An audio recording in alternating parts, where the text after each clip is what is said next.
लीजिए। और कुछ चीजें जो है वो समझना पड़ती हैं, समझने लायक प्रश्न होते हैं, उनको समझना है। क्योंकि परीक्षा में जैसे वित्त आयोग के ऊपर आ गया प्रश्न फाइनेंस कमीशन पर, तो वित्त आयोग के 10 काम लिखने हैं आपको कि वित्त आयोग के 10 काम कौन से हैं। तो याद नहीं आते 10 काम, 2 या 3 याद आते हैं, फिर साफ हो जाता है, फिर हम लोग कुछ भी बकवास करने लगते हैं, फिर पकड़ा जाते हैं। देखो, आप प्रश्न को अधूरा छोड़ोगे, जो प्रश्न 15 लाइन में लिखना चाहिए अगर उसको 3 लाइन में लिखोगे तो भी पकड़ा जाओगे, क्योंकि आपने 3 लाइन में लिखा है, मतलब 20% प्रश्न भी नहीं लिखा आपने, 15% प्रश्न आपने लिखा है। उत्तर यदि केवल आप 15% लिखोगे तो बाकी का 85% तो गायब है, खाली दिखेगा वहां। तो खाली छोड़ोगे तो भी पकड़ाओगे, और बकवास करोगे तो और इंप्रेशन खराब होगा कि इसको आता नहीं है और ये फालतू कुछ भी लिखे जा रहा है।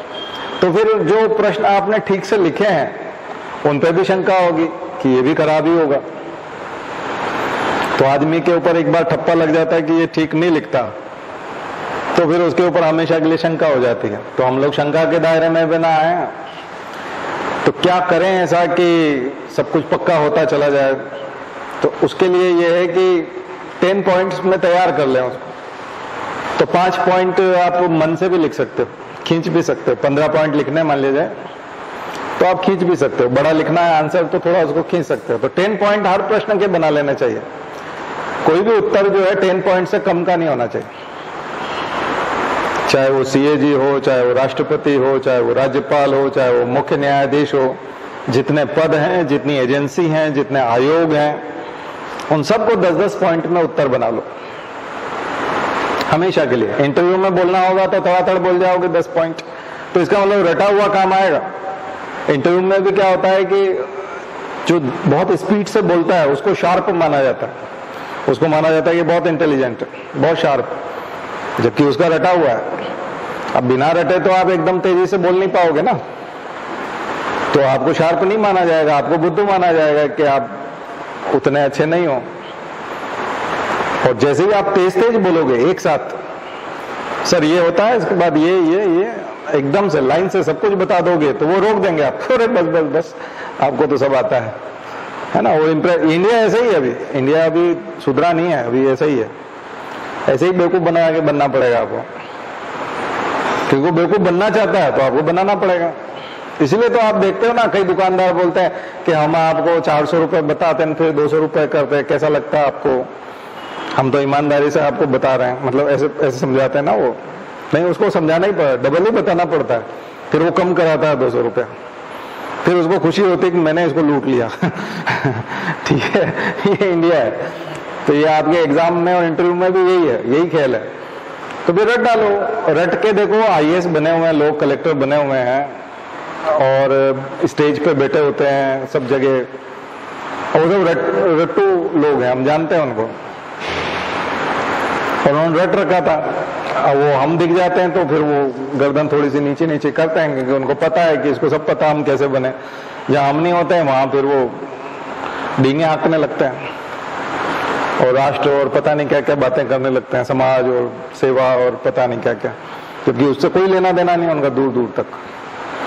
ठीक है, सब अधिकांश लोगों ने रट रखा है, रट रट के बने हुए हैं, कोई बहुत ज्ञानी पुरुष और कुछ नहीं है। तो फिर आप भी बन जाओ, उसमें क्या है, बनना ही तो है। तो रटने वाली कुछ सूचियां हैं, आज ग्रुप में डाल देंगे, आपके सूचियां डल जाएंगे। तो पुरानी सूचियां डाल देना, वो डाली देना उसने जयप्रकाश ने, वो वाले उनके ग्रुप में भी डाल देना सारे। तो ग्रुप में आ जाएगी तो वो सूचियां रट लो, खास करके पॉलिटी वाली सूचियां अलग से दी हुई है ना। तो सूचियां जो है पूरी एक एक सूची जो है कम से कम एक पेज की है, एक लिस्ट एक पेज की है। तो ऐसे कम से कम 40-50 पेज आप रट लोगे तो पॉलिटी काफी अच्छी हो जाएगी। फिर उसके बाद कॉन्फिडेंस आ जाएगा। टेस्ट अगर आप दोगे तो 100 में से करीब पॉलिटी के अगर 100 प्रश्न है तो 30-40 तो आपको ऐसे हो जाएंगे बिल्कुल पक्के, क्योंकि वो उस लिस्ट में से ही आते हैं। तो बहुत ज्यादा कुछ नहीं है। ठीक है, तो 2 चरण हैं इसके। एक तो पहला तो है फैक्चुअल पार्ट, जिसको आपको रटना पड़ेगा, वो फैक्ट्स हैं, तथ्य हैं।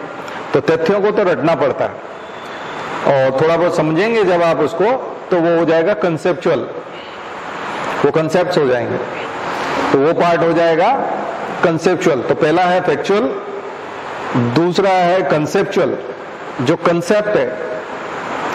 अब कंसेप्ट में ऐसा आएगा कि जैसे कि व्यवस्थापिका, कार्यपालिका और न्यायपालिका का पृथक्करण, तीनों की शक्तियों का पृथक्करण। अब ये कंसेप्ट है, यहां रटने से काम नहीं चलेगा। आइसोलेशन ऑफ पावर्स, तो आइसोलेशन ऑफ पावर्स क्यों बोला है कि कार्यपालिका किसे कहते हैं? प्रधानमंत्री, उसका मंत्रिमंडल, काम करने वाले लोग, और तमाम वो अधिकारी जो इम्प्लीमेंटेशन करते हैं, एग्जीक्यूशन करते हैं। व्यवस्थापिका कौन कहलाती है? पार्लियामेंट। और न्यायपालिका कौन है? हमारे सुप्रीम कोर्ट और हाई कोर्ट, ये न्यायपालिका है। तो ये जो तीनों एजेंसी हैं, इन तीनों की जो पावर्स हैं वो कहीं न कहीं टकराती हैं, आपस में टकराती हैं, क्योंकि कोई भी ताकत से जब बैठता है और अपना पावर एंजॉय करता है तो किसी दूसरे की शक्तियों को खत्म कर देता है, क्योंकि ये तो उसका काम है। जैसे पुलिस वाले अगर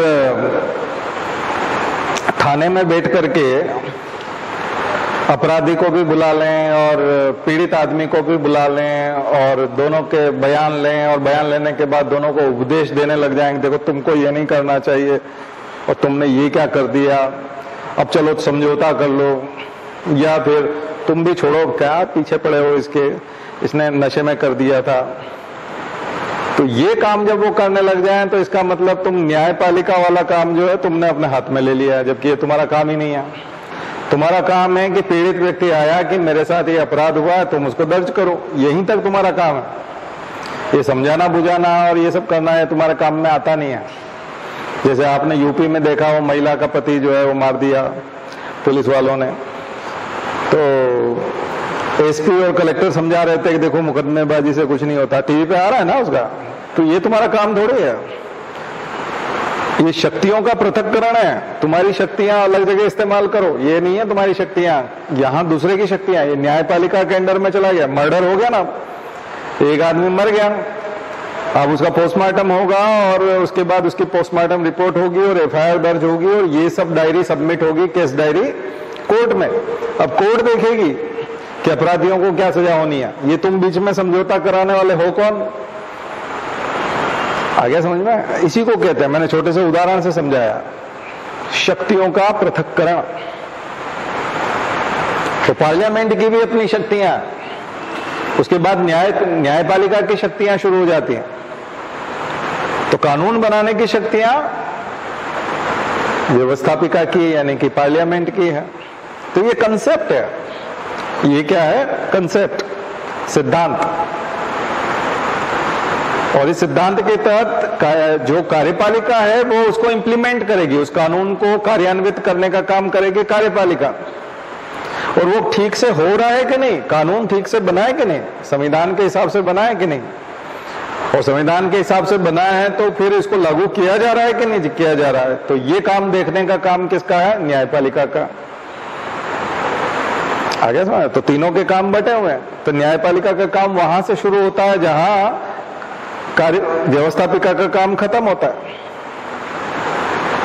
तो संविधान में सबको बराबर अलग अलग ताकतें दी गई हैं, और ये जो पार्ट्स हैं इसको सब अपना अपना एंजॉय करें, सब अलग अलग तरीके से काम करें। लेकिन कई बार हम एक शब्द यूज करते हैं, जुडिशियल एक्टिविज्म, न्यायिक सक्रियता। न्यायिक सक्रियता वो है कि न्यायालय हमारे देश के इस तरह से बनाए गए हैं कि आपको न्याय पाने के लिए वहां जाना पड़ता है, उनके पास जाके आवेदन देना पड़ता है, उन तक पहुंचना पड़ता है, या तो सरकार पहुंचे, कोई एजेंसी पहुंचे, या फिर आप पहुंचे। और अगर आप नहीं पहुंचते हैं और मान लीजिए मीडिया में कुछ चल रहा है या कोर्ट को और कई अन्य माध्यमों से पता चलता है और कोर्ट एक्टिव हो जाती है, तो उसको बोलते हैं सक्रियता, न्यायिक सक्रियता, जुडिशियल एक्टिविज्म। तो जुडिशियल एक्टिविज्म कहीं ऐसा तो नहीं हो रहा है कि आप किसी के दूसरे के अधिकार में पहुंच गए, वो अधिकार दूसरे का और आपने अपने यहां एंजॉय करना शुरू कर दिया। आ गया समझ? तो आप किसी दूसरे के राइट को तो वो तो नहीं कर रहे, कहीं ओवरटेक तो नहीं कर रहे। ये है। तो अब शक्तियों के पृथक्करण के लिए रटाई से काम नहीं चलेगा। अभी मैं 3 तरह के स्टेजेस बता रहा था आपको, फैक्चुअल, कंसेप्चुअल। अब केवल रटाई से काम नहीं चलेगा। अब आपको क्या करना पड़ेगा, समझना पड़ेगा, कंसेप्ट को समझना पड़ेगा।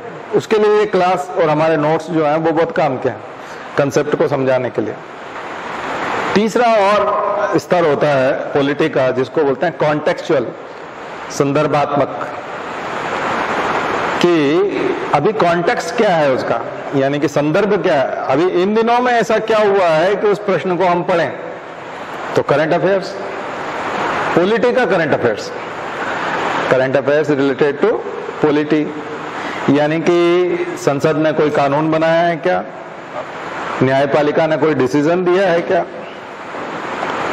ठीक है, या कार्यपालिका ने कभी कोई ऐसा एक्शन ले लिया है क्या अभी इन दिनों में, जिसकी वजह से बवाल खड़ा हो गया है। ये तो कृषि कानून में तीनों चीजें हैं। कृषि कानून बनाए किसने, संसद ने। लागू एजेंसियां कौन कौन सी करेंगी, मंडी वाले करेंगे, ये करेंगे, वो करेंगे, प्राइवेट लोग आएंगे, एक तरह का प्राइवेटाइजेशन होगा, एमएसपी वाला मसला है। और इस बीच में न्यायपालिका क्या कर रही है, न्यायपालिका के पास लोग गए कि इन कृषि कानूनों को रद्द करो, तो एप्लीकेशन लेके गए, तो न्यायपालिका की क्या भूमिका है, तो तीनों आ गए कि नहीं आ गए, फार्म लॉज के ऊपर तीनों आ गए। और विषय क्या हो गया, फार्म लॉज, कृषि कानून, तो कॉन्टेक्चुअल आ गया। तो सबसे ज्यादा प्रश्न जो मेंस में होते हैं, लगभग 60% प्रश्न कॉन्टेक्चुअल होते हैं। फैक्चुअल एक आध प्रश्न होता है रटने वाला। कंसेप्चुअल जो मेंस में होते हैं वो 30% होते हैं। तो 10% वो हो गए, 30% ये रह गए, और 60% कॉन्टेक्चुअल होते हैं। प्रीलिम्स में थोड़ा सा चेंज हो जाता है। कॉन्टेक्चुअल कई बार 30% होते हैं, कई बार 20% होते हैं, 40 भी होते हैं, तो 20 से 40 होता रहता है। बाकी फैक्चुअल और कंसेप्चुअल होते हैं, तो कॉन्टेक्चुअल थोड़ा सा कम हो जाता है। तो मुझे लग रहा है कि आपको तीनों प्रकार की तैयारी समझ में आ रही होगी। इसका मतलब करंट अफेयर्स भी रोज साथ में लेके चलना है, तो रोज 1-2 घंटा करंट अफेयर्स पढ़ना है, ठीक है। और अपने नोट्स पढ़ने हैं, तो कंसेप्ट पढ़ोगे तो वो भी रोज पढ़ना है। और फैक्ट्स रटाई करनी है, फैक्ट्स की आप रटाई करो। तो ये है। तो 3 चीजों को लेकर के अगर आप तैयारी शुरू करेंगे तो आपकी तैयारी अच्छी होती जाएगी और नोट्स भी बनते जाएंगे। तो एक नोट्स जो कॉन्टेक्चुअल वाला बनेगा वो करंट अफेयर्स वाला है, तो वो उसी साल के काम का रहेगा, ज्यादा आगे भी काम आएगा, लेकिन उसकी संभावना कम हो जाती है, आगे वो थोड़ा उसका उपयोग कम हो जाता है। तो उस साल के लिए बहुत ज्यादा, जैसे 2022 के लिए आप तैयारी कर रहे हो, तो अभी से उसका साल भर का करंट अफेयर्स पॉलिटी का खास करके, PSG इंडिया करके एक वेबसाइट है, वहां पर आपको सारे कानून मिल जाते हैं, सरकार ने कौन कौन से कानून बनाए हैं इस साल के, तो इनेक्टमेंट सारे मिल जाते हैं, खबरें मिल जाती है बहुत सारी। और बाकी इंडियन एक्सप्रेस और द हिंदू और PSG इंडिया है ना, ये सब न्यूज़पेपर आपको पढ़ना पड़ते हैं। हिंदी न्यूज़पेपर में कोई इतना उच्च स्तरीय न्यूज़पेपर नहीं है जो आपको सही जानकारी दे, तो हम लोग उसको रिकमेंड नहीं करते। आप अपने हिसाब से कर सकते हैं, उसके लिए आप स्वयं जिम्मेदार हैं। जो भी आप सिलेक्ट करेंगे उसको आप ही को देखना है। हम अपनी तरफ से रिकमेंड नहीं करते कोई, क्योंकि वो मेंटेन नहीं कर पाते, उसके स्टैंडर्ड को मेंटेन नहीं कर पाते। क्या है कि थोड़े दिन के लिए हो सकता है वो कोई ट्रांसलेटर रखें तो वो अच्छा ट्रांसलेशन करके दे उनको, लेकिन बाद में फिर उनको कई बार अच्छा नहीं मिलता, खराब टीम हो जाती है तो खराब हो जाता है। मैगजीन के मामले में भी मैं कोई आपको अपनी तरफ से नहीं बताऊंगा, कभी कभी कोई मैगजीन अच्छी हो जाती है क्योंकि अच्छी टीम काम कर रही है इन दिनों में, अच्छे लड़के हैं, अब वो IAS हो गए, अधिकांश बच्चे IAS हो जाते हैं, टीम में काम करने वाले अधिकांश IAS हो जाते हैं। अधिकांश मतलब 2 या 3 जो खास लोग होते हैं, वो 10 लोगों की टीम है, उसमें 2 या 3 ही खास होते हैं, उनमें से 1-2 जो बहुत ही इंपॉर्टेंट होते हैं, जो उन्हीं की सलाह पे सब कुछ होता है, वो IAS हो जाते हैं। और ये लोग 1 से 50 रैंक के बीच आते हैं, मैंने देखा है, मेरे मैगजीन में भी काम करते थे पहले बच्चे, और मैं जब दूसरी मैगजीन में काम करता था तब मेरे साथ भी कुछ लोग काम करते थे, तो मैंने देखा है कि वो 1 से 50 रैंक के बीच आते हैं। अच्छी रैंक आती है उनकी, क्योंकि वो मैगजीन में काम करते करते काफ़ी अच्छी प्रैक्टिस हो जाती है, तो IAS की तैयारी भी हो जाती है। तो वो IAS हो जाते हैं तो फिर वो मैगजीन बैठ जाती है जब तक कि उनको वापस अगला आदमी नहीं मिलता अच्छा। तो अगर मैं कोई मैगजीन का नाम आपको बताऊंगी, ये मैगजीन पढ़ा करो, और इन दिनों में अच्छी टीम नहीं है उसके पास, तो फिर वो मैगजीन बेकार होगी। ठीक है, और अच्छी हो जाएगी तो हो सकता है वो 3 महीने के लिए अच्छी है या 6 महीने के लिए अच्छी है, वो उन दिनों में डिपेंड करेगा कि उनके पास टीम कैसी है, वो पे कितना कर रहे हैं। कई बार जो एडिटर होता है और जो पब्लिशर होता है वो बजट गिरा देता है। पहले वो एक एक व्यक्ति को 40-40 हज़ार रुपये दे रहा था, और वो 15-15 हज़ार रुपये में आदमी रखना चाहता है, तो फिर स्टैंडर्ड गिर जाता है। तो फिर थोड़े कम समझदार लोग उसको बनाएंगे तो वो आपके वैसे भी काम का नहीं है। ठीक है, तो हमेशा एक जैसा स्टैंडर्ड किसी भी मैगजीन का, किसी भी अखबार का नहीं रहता। लेकिन इंडियन एक्सप्रेस हुआ, द हिंदू हुआ, लाइव मिंट है, ये कुछ न्यूज़पेपर हैं जिन्होंने अपना स्टैंडर्ड मेंटेन किया। किसी भी स्थिति में वो अपना स्टैंडर्ड मेंटेन करते हैं और अच्छे लेखकों को बना के रखते हैं अपने पास। इसलिए हम उन्हीं को रिकमेंड करते हैं जिन्होंने अपना स्टैंडर्ड हमेशा बना के रखा है। तो आप लोगों को उसी को फॉलो करना चाहिए। इंटरनेट पे, यूट्यूब पे बहुत सारे ऐसे लोग हैं जो आपको इनका विश्लेषण करके बताने लगे हैं आजकल। तो जरूरी नहीं कि आपको इंग्लिश ही आना चाहिए, हिंदी में आपको वो अर्थ करके बताते हैं, तो आप उसका फायदा उठा सकते हैं। क्रॉस चेक कर सकते हैं आप, जब वो आपको पढ़ के बता रहे हैं तो आप ओरिजिनल डाउनलोड कर लीजिए। हमारे ग्रुप में आता रहता है, कई बार ग्रुप में जुड़ जाइए, तो ग्रुप में जो है आपको PDF मिलता है, तो उसके साथ उसकी तुलना करके जोड़ के देखते जाइए। ठीक है, तो ये आपका करंट अफेयर्स वाला हिस्सा जो है इससे हो जाएगा। तो हमेशा जब भी आप करंट अफेयर्स करेंगे तो अभी हाल में जो घटनाएं हो रही है उनके साथ अगर वो पॉलिटी से जुड़ी हुई हैं तो उसको कंसेप्चुअल वाले में भी जाके देखो और फैक्चुअल वाले में भी देखो। क्योंकि किसी एजेंसी को चैलेंज किया जा रहा है, मान लीजिए वित्त आयोग के ऊपर कोई झगड़ा है, फिस्कल फेडरलिज्म वाला प्रश्न है। फिस्कल फेडरलिज्म, राजकोषीय संघवाद हिंदी में बोलते हैं। कोऑपरेटिव फेडरलिज्म, सहकारी संघवाद। वित्तीय संघवाद, फाइनेंशियल फेडरलिज्म, किसी भी नाम से प्रश्न है तो इसका मतलब वो आर्टिकल 280 के आसपास है ना। तो 280 के आसपास तो 272, 273, 274 ये वो, तो 280 तक आर्टिकल तक पढ़ लीजिए। क्योंकि आपको GST के बारे में बताया जा रहा है, राज्यों और केंद्र के बारे में बताया जा रहा है, तो आज का मेरा होमवर्क जो रहेगा मैं आपको इसी पे देता हूँ।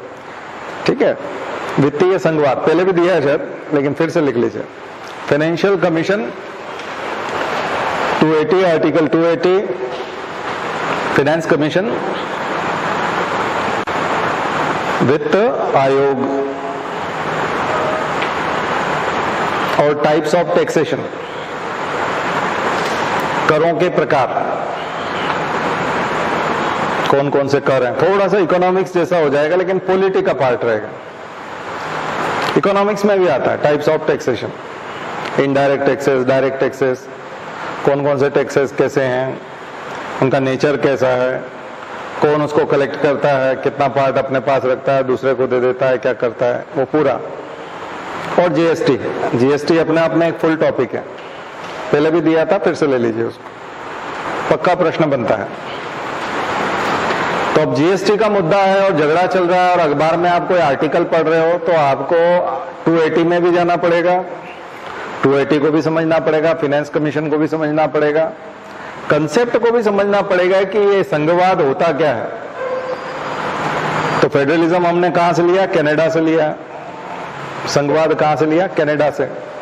तो कनाडा में संघवाद का क्या महत्व है? जिस भी कंट्री से हमने लिया है वहां के संघवाद को समझने की कोशिश करो, क्योंकि आखिर हमने वहां से लिया है तो कुछ सोच समझ के लिया होगा। तो वो लोग अपने राज्यों के साथ कैसे पेश आते हैं, वहां का जो केंद्र है वो अपने राज्यों के साथ कैसे पेश आता है। तो क्या राज्यों को ऐसा महसूस होना चाहिए कि हम पूरी तरह से केंद्र पर निर्भर करते हैं? तो पिछले दिनों में वैक्सीन पॉलिसी में आपने देखा कि वैक्सीन के मामले में सरकार को घेरा गया, सुप्रीम कोर्ट ने हस्तक्षेप किया कि आपको खरीदना चाहिए केंद्र को, उन्होंने कहा ये वैक्सीन अगर किसी राज्य को मिलेगी तो वो 400 रुपए में मिलेगी, ऐसा कुछ था, और केंद्र को मिलेगी तो वो 400 में, और राज्य को मिलेगी तो 800 में, ऐसा कुछ डबल रेट था उसका एक तो। हाँ, तो किसी पिता के 5 बच्चे हैं, बोले बच्चे लेने जाएंगे मार्केट में हलवा या गुलाब जामुन, तो उसको जो रेट लगेगा वो 500 रुपए का लगेगा, और एक पिता अगर लेके आएंगे तो वो 250 रुपए का लगेगा। तो भैया पिता वहीं से खरीद के ले आए और सारे बच्चों में बांट दें, ठीक है कि नहीं? तो 250 में पड़ जाएगा। बोले नहीं, वो आपके लिए तो फिर 500 लगेगा, और सब अपना अपना खरीदो। तो खरीद नहीं पा रहे थे, फिर सुप्रीम कोर्ट ने कहा क्या ड्रामा मचा रखा तुमने? तो फिर केंद्र ने कहा अच्छा ठीक है, खरीदते हैं। और बजट में कहा था कि 35,000 करोड़ रुपए वैक्सीन के रखे जाएंगे। तो अब ये जब मसला आप अखबारों में पढ़ोगे कि वैक्सीन के ऊपर ऐसा झगड़ा चल रहा है और सरकार को सुप्रीम कोर्ट ने लताड़ लगाई और अब केंद्र सरकार खरीदने को तैयार हो गई है, और ऐसे तरह तरह के झगड़े आप न्यूज़पेपर में पढ़ते हो, फिर आप देखोगे कि ये झगड़ा कहाँ का है, पॉलिटी में किस जगह से आता है। तो फिर आपको इसकी जड़ें जो है 280 में मिलेगी, आर्टिकल 280 में जाएगा, और फिर बजट में भी जाएगा 111, 112, 113 वहां पर जाएगा आर्टिकल में, वार्षिक वित्तीय विवरण में, बजट में जाएगा कि बजट में जब आप घोषणा कर दिए हो तो फिर आप खरीदते क्यों नहीं?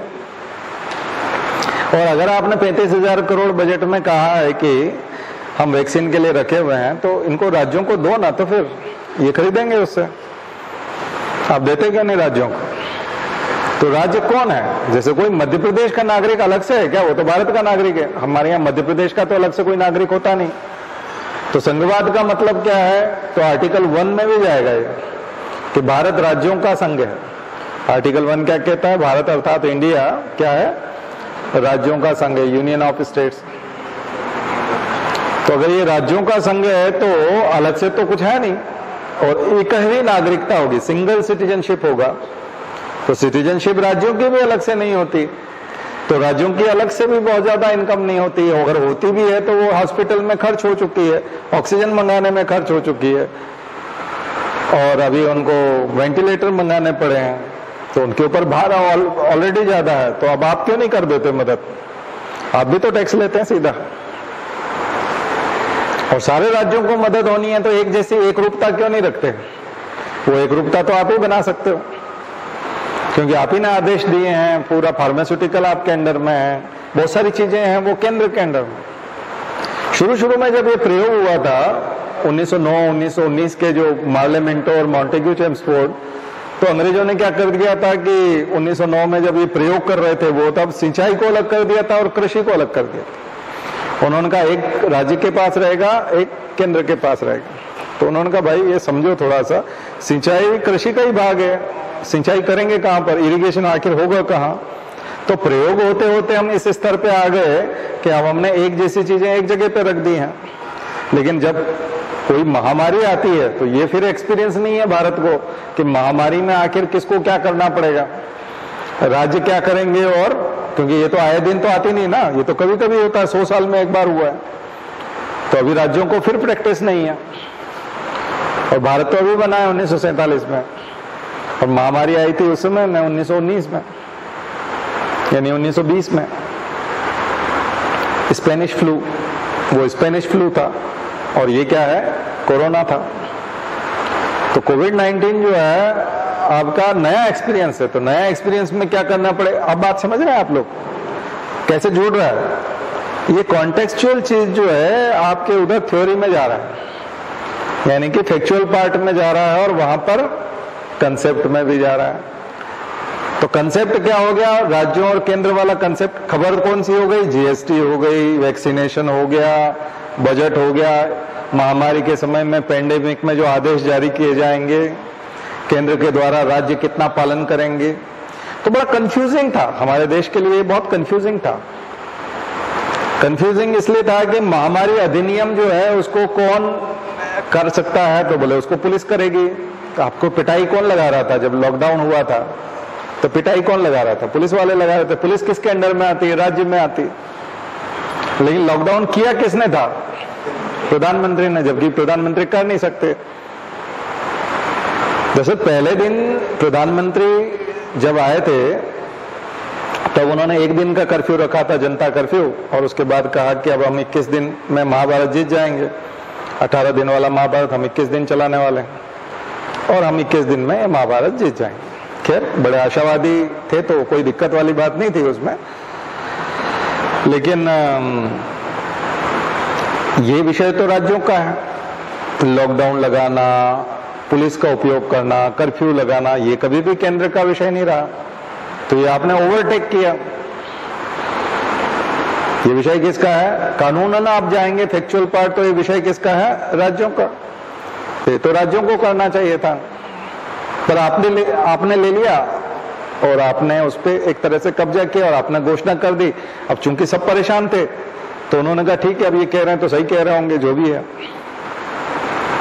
और सभी ने मान लिया उसको, क्योंकि आपातकाल में तो ठीक है, जिसको जो करना चाहिए था वो करना तो चाहिए था, लेकिन एक आदमी ने घोषणा कर दी कि ऐसा होगा और ये सबको करना पड़ेगा, तो कर लिया। अब धीरे धीरे धीरे वो संदेश देने लगे। बुलेटिन भी वहीं से जारी होता था, दिल्ली से। दिल्ली का वो जो डॉक्टर था, उनका जो ICMR वाले, और वही नीति बना रहे थे और वही कर रहे थे। और जब वेंटिलेटर की जरूरत पड़ने लगी, जब ऑक्सीजन सिलेंडर की जरूरत पड़ने लगी और जब अफरा तफरी मचने लगी, तो सब राज्यों के ऊपर डाल दिया कि अब आप अपना अपना देखो। वैक्सीन आई तो बोले नहीं, आप अपना अपना देखो। तो ये अपना अपना हो कब से गया? ये तो आपने ले लिया था पकड़ में। तो उन्होंने जब जिम्मेदारी वाला भाग आया तब राज्यों पे डाल दिया। तो ये संघवाद की भावना के विरुद्ध है। एक तो आपको हस्तक्षेप नहीं करना था, एक चीज, अगर किया तो फिर पूरा निभाओ उसको। ये जो गड़बड़ थी ना, ये उस मूल भावना के खिलाफ है, फेडरलिज्म के मूल भावना के खिलाफ। और ये शब्द दिया था इन्होंने, कोऑपरेटिव फेडरलिज्म। ये नए जो हमारे प्रधानमंत्री हैं, इन्होंने ही नाम दिया था। कौन सा? Cooperative federalism. यानी मैं जब तक यहाँ रहूंगा भारत का प्रधानमंत्री, तब तक सहकारी संघवाद होगा, यानी राज्य और केंद्र मिलकर के आपस में सहयोग करेंगे। इस प्रकार का हम संघवाद स्थापित करना चाहते हैं। लेकिन GST में मुआवजा नहीं मिला 2 साल तक, यानी जो मुआवजा मिलना चाहिए, जो बाकी हैं। कंपनियों के बहुत सारे लोगों ने अपनी कंपनियां बंद कर दी, क्योंकि उनका GST का जो बकाया था, जो उन्होंने रिफंड आना था, वो आया नहीं। तो 2-2, 3-3 साल पीछे चल रहा है, आप रिफंड नहीं दे पा रहे हो, कंपनियां बंद हो रही हैं। यानी कंपनी की जितनी इनकम नहीं है उतना सरकार से उनको लेना है, क्योंकि वो जमा करा चुके हैं। उन्होंने कहा हम दे देंगे और दिया नहीं, तो उसको रिफंड बोलते हैं, वापस लौटाना। वो नहीं आया। राज्यों को उन्होंने कहा था कि आप GST में शामिल हो जाइए, अरुण जेटली ने वादा किया था। तो ये जो सारे फेल्योर हैं एक साथ, ये आपको अखबारों में पढ़ने को मिलेंगे, अलग अलग आर्टिकल में। वो आपका कॉन्टेक्चुअल पार्ट होगा, करंट अफेयर्स वाला पार्ट होगा।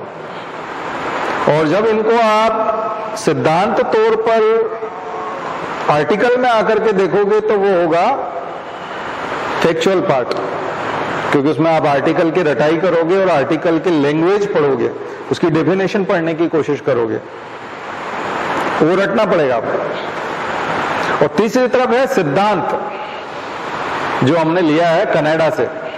तो कनाडा से जो हमने लिया है वो सिद्धांत लिया है कि आखिर ये संघवाद का सिद्धांत क्या होता है, कि इतने अलग अलग राज्य जब होते हैं, अलग अलग डाइवर्सिटी वाले, इतनी डाइवर्सिटी हमारी है ना, फिजिकल ट्रेट्स हमारे अलग हैं, हम दिखते अलग अलग हैं, हर राज्य का आदमी थोड़ा अलग अलग दिखता है, कलर सबके डिफरेंट हो जाते हैं, कपड़े हुए, लैंग्वेज हुई, हमारे त्योहार सबके अलग अलग हैं। तो इतनी डाइवर्सिटी जब होती है तो एक साथ कैसे रहा जाता है? और एक माला में ये अलग अलग फूलों की माला है, अलग अलग तरह के फूल हैं, उनकी एक माला जब बनती है तो उसको पिरो के कैसे रखा जा सकता है, उसका एक सिद्धांत है, उसको बोलते हैं संघवाद। तो उसमें हम सबका ख्याल रखेंगे, सबकी पहचान बनी रहे, हम किसी की पहचान खत्म नहीं करेंगे, सबकी अपनी अपनी पहचान बनी रहे, सबके अपने अपनी परंपराएं बनी रहे, सब अपने अपने परंपराओं को, ट्रेडिशन को, अपनी विचारधाराओं को पालन करें और अपनी पहचान बनाए रखते हुए भारत में रहें।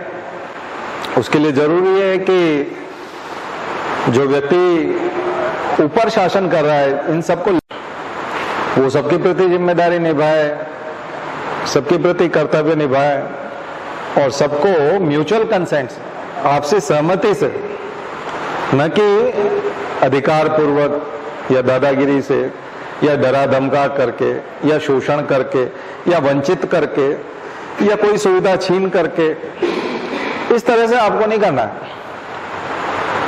आपको किसी को वंचित करके या अपने अधिकारों का दुरुपयोग करके नहीं करना है।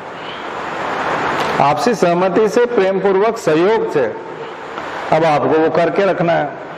तो ये बहुत कठिन काम है, बहुत कठिन काम, क्योंकि उसमें क्षेत्रीय दल है, राष्ट्रीय दल है, अलग अलग प्रकार के दल हैं। राज्यों में कई सरकारें हैं, वो क्षेत्रीय दलों की, रीजनल पार्टीज की सरकार है। तो अब यहां पर फिर वो आ जाएगा इलेक्टोरल रिफॉर्म और वो सब, चुनाव आयोग, इलेक्शन कमीशन। तो कितने तरह का संघवाद होता है? तो 4-5 तरह का संघवाद होता है। पहला बता दिया आपको आज, फाइनेंशियल फेडरलिज्म है ना, वित्तीय संघवाद। तो वो तो हो गया लेन देन से संबंधित, टैक्स, रुपए पैसे से, कमाई से, खर्चे से रिलेटेड।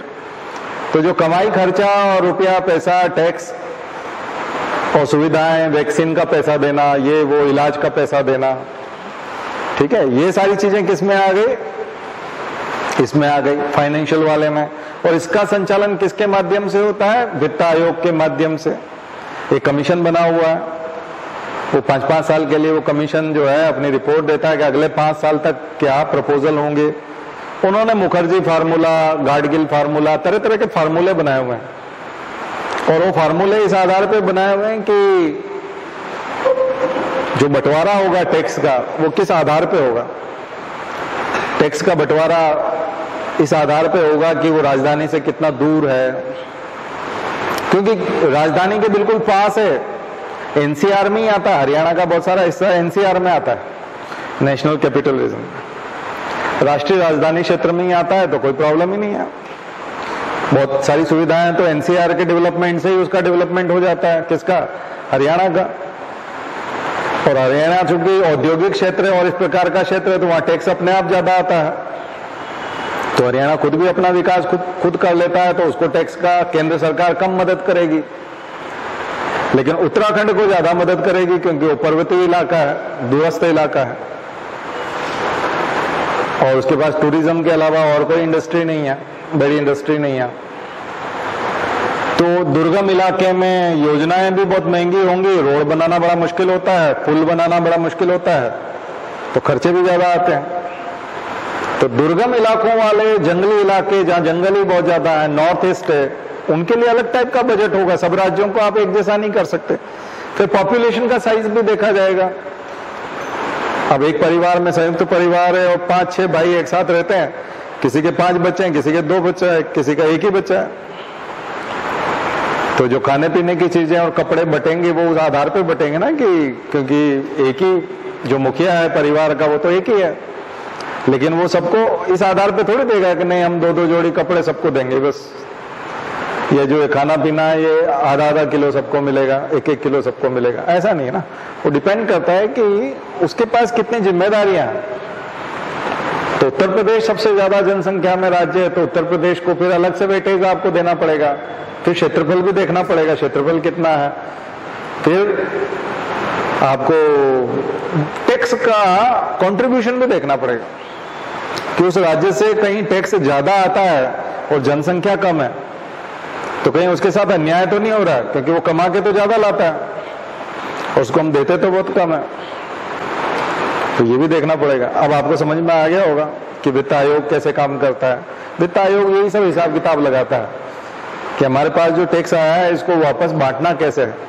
तो अब तो आपको वित्त आयोग क्लियर ही हो गया होगा, फाइनेंस कमीशन। अब आप जाके पढ़ो, एकदम समझ में आ जाएगा आपको।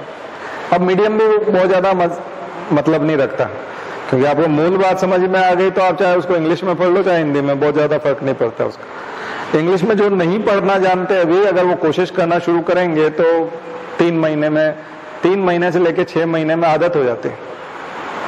ठीक है ना, 3 महीने से 6 महीने में उनको आदत हो जाती है और वो करने लगते हैं। ऐसा कोई बहुत बड़ी चीज नहीं है, पर शुरू करना पड़ता है। आप कभी भी शुरू नहीं करेंगे अगर आप कभी, आपको क्या समझ में नहीं आ रहा, क्या दिक्कत है? नहीं, आपस में बात कर रहे थे ना। अच्छा, ठीक लग रहा है आपको? बात समझ में आ रही है? अच्छा, ठीक है। तो ये चीज है, तो ये आप कर सकते हैं, है ना। अपना मीडियम भी आप सुधार सकते हैं, ऐसा कुछ नहीं है, बहुत बड़ा नहीं होता। धीरे धीरे इकोनॉमी पढ़ोगे, फिर इन्वायरमेंट पढ़ोगे, सब तो सबका आप इंग्लिश वाला एक बार पढ़ लोगे तो धीरे धीरे समझ में आ जाएगा। और वो अधकचरा भी रहेगा तो भी मार्क्स मिल जाता है, दे देते हैं, ऐसा कुछ नहीं है, बहुत अच्छे मार्क्स मिलते हैं, ठीक है ना, कुछ नहीं होता। और हिंदी में भी लिखेंगे तो भी मिलेंगे मार्क्स, बस आपको बताया था कि उसमें दिक्कत है थोड़ी सी, क्योंकि भारत है ये है ना। हिंदी वाला भी इंग्लिश वाले से इंप्रेस है। कई लोग अभी बीच में मैं सोशल मीडिया पे देख रहा था कि वो बोल रहे थे कि नहीं, हिंदी की कॉपी हिंदी वाले को तो चेक करने के लिए, तो वो भी तो इंग्लिश वाले से इंप्रेस रहता है, वो कौन सा हिंदी मीडियम वाले से इंप्रेस रहता है, तो वो भी उसी को मार्क्स देता है, वो हिंदी वाले को देता ही नहीं है, कुछ समझता ही नहीं है, क्योंकि वो तो उसको आती है, जो उसको नहीं आती है उससे वो इंप्रेस होता है। ये दिक्कत है। तो ये भारत में अभी रहेगा, इसका कुछ कर नहीं सकते, हमारे पास कुछ नहीं है। आपको इन कमियों के बीच में ही अपनी परीक्षा निकालनी है। कमियां बहुत है, तमाम तरह की कमियां हैं हमारे परीक्षा के सिस्टम में, सरकार में, संस्थाओं में, बहुत कमियां हैं। लेकिन आईएएस तो फिर भी बन रहे हैं ना लोग, फिर भी आपके सामने, आपके यहाँ गाड़ी आती है, कलेक्टर आ जाते हैं, उतरते हैं, ऑर्डर दे के जाते हैं, आप सब भी उन्हीं को कलेक्टर साहब कहते हो, उसके सिग्नेचर से जमीनें इधर से उधर होती हैं, सब होता है ना, तो सब होता ही है। और वो इतनी खामियों के बाद बना हुआ है तो भी है, तो पूरी तरह से ठीक तो हम कभी इतनी आसानी से होंगे नहीं, क्योंकि हम लोगों ने ये प्रैक्टिस करते हैं, आज़ादी के बाद में इन सब चीज़ों की प्रैक्टिस की है, लोगों को आदत डलवाई है, और संसद में तरह तरह के कानून बनाए हैं। अधिकांश कानून, 50% से ज़्यादा कानून हमारे ऐसे हैं जो हैं लेकिन काम नहीं करते, और कुछ कानून जो हैं वो सुप्रीम कोर्ट खत्म कर देता है तो भी 4-5 साल तक काम करते रहते हैं ठीक है। अभी एक कानून है वो 66A वाला, 66A में कि आपने अगर कुछ ऐसा कमेंट कर दिया और ऐसा अगर लाइक कर दिया फेसबुक पे और कुछ कर दिया ऐसा, तो आपके खिलाफ FIR नहीं हो सकती। सुप्रीम कोर्ट ने उसको खत्म कर दिया, लेकिन अभी खत्म हुआ वो 1 महीने पहले, वो 2-3 महीने पहले अमित शाह को जारी करना पड़ा वो गृह मंत्रालय से। अरे सुप्रीम कोर्ट ने 5 साल पहले खत्म कर दिया, तुम अभी भी गिरफ्तार कर रहे हो। अपने पुलिस वालों को ऑर्डर देना पड़ा गृह मंत्री को अलग से कि ये खत्म हो गया है कानून, अब इसमें गिरफ्तार करना बंद करो। तो पुलिस वाले अब जाकर के, बाकी सुप्रीम कोर्ट ने 5 साल पहले कहा था कि अब इसमें कोई गिरफ्तारी नहीं होगी, ये कानून खत्म हो चुका है। सुप्रीम कोर्ट ने फिर डांट लगाई गृह मंत्रालय, क्या कर रहे हैं तुम्हारे पुलिस वाले, हम खत्म कर चुके हैं इस कानून को। यानी कि खत्म होने के 5 साल बाद एक आदमी को थाने बुला लिया और उसको जेल भेज दिया। और कोर्ट में जब वो गई, डायरी पेश हुई, तो जज ने कहा बोले ये कानून है कहाँ, ये तो खत्म हो गया कभी का, अब इसको क्या सजा सुना है। तो 1 महीने जेल में रह लिया तब तक।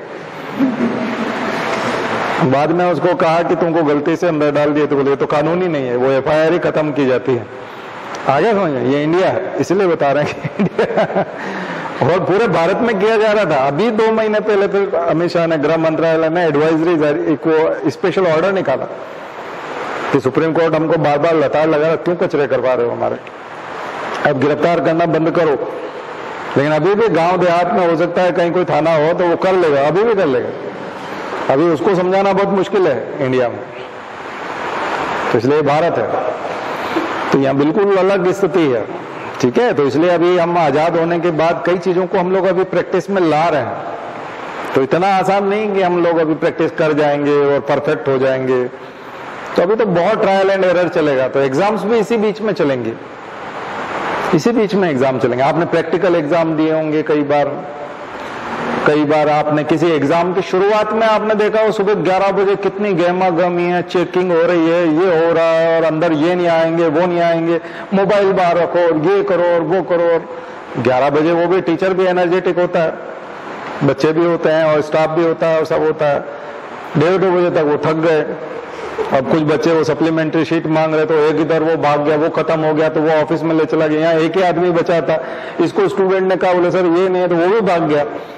अब वो कमरे में कोई नहीं है तो एक बच्चा जाके वो दूसरी जगह जाके बैठ गया और उसने उसकी कॉपी ले ली। और ऐसे हुए कि नहीं कभी आपने देखा है ना? एक बार तो हमारे यहाँ एग्जाम दे रहे थे, पीएससी का या यूपीएससी का था, पता नहीं कौन सा था, तो उसमें बारिश हो गई और अंधेरा छा गया, उसमें बिजली नहीं थी कुछ भी, तो मोमबत्तियां ला के रखी तो आंधी आई तो वो बुझ गई। तो टीचर ने कहा बोले कॉपी लेके तुम जहां बैठ सकते हो, जहां तुमको उजाला दिखे। उजाला गेट पे भी नहीं था क्योंकि बाहर भी अंधेरा हो गया था, दिन में 3 बजे जो है अंधेरा छा गया।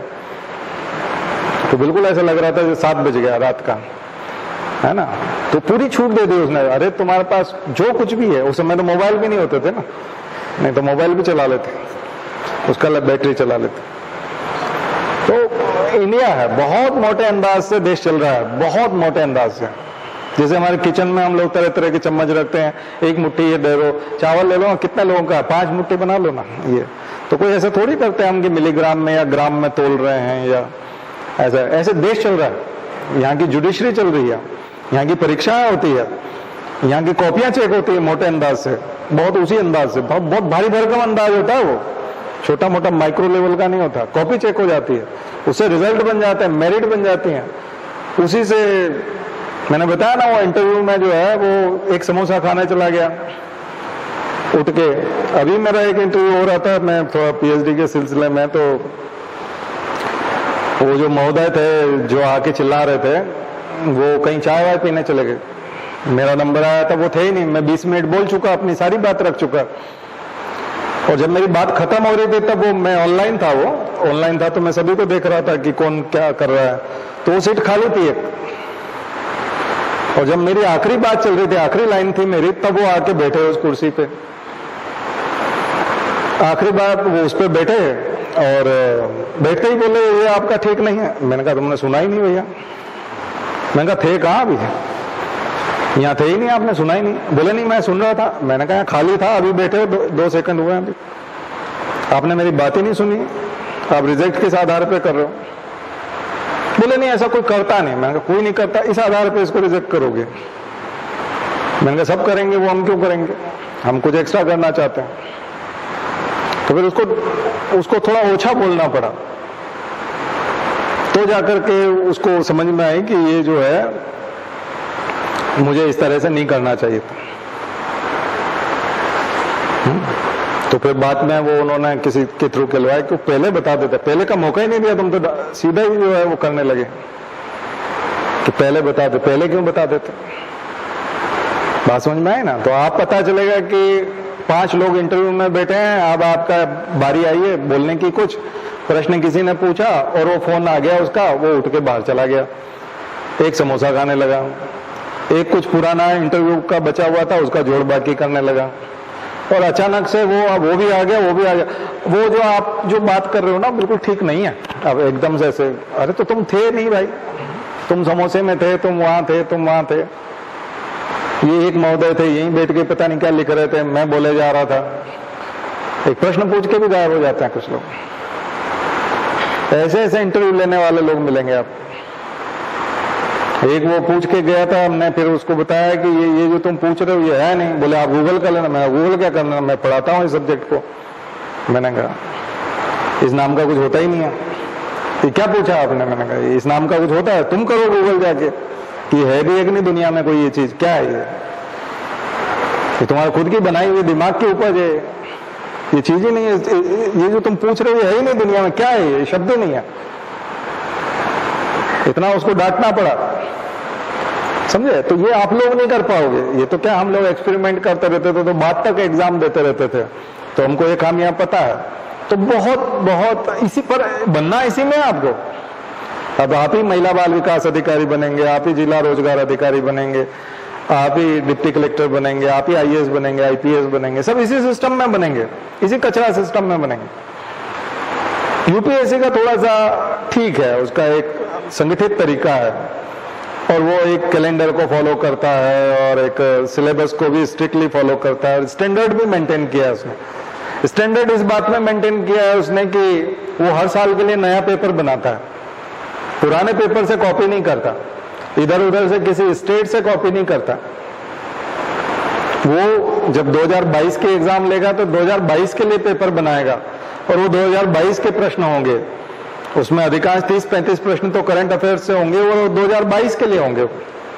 2021 वाला पेपर 2021 वाले के लिए होगा, वो इधर उधर करता नहीं है। स्टेट लेवल पे ये सब हो जाता है। एमपीपीएससी ने अभी 2 साल से नया पेपर बनाना शुरू किया केवल उसी साल के लिए, तो आप देखो बच्चे जो है वो बहुत सारे सिलेक्ट होना बंद हो गए, जो पहले आसानी से हो जाते थे अब नहीं होते। क्यों? क्योंकि पैटर्न चेंज हो गया।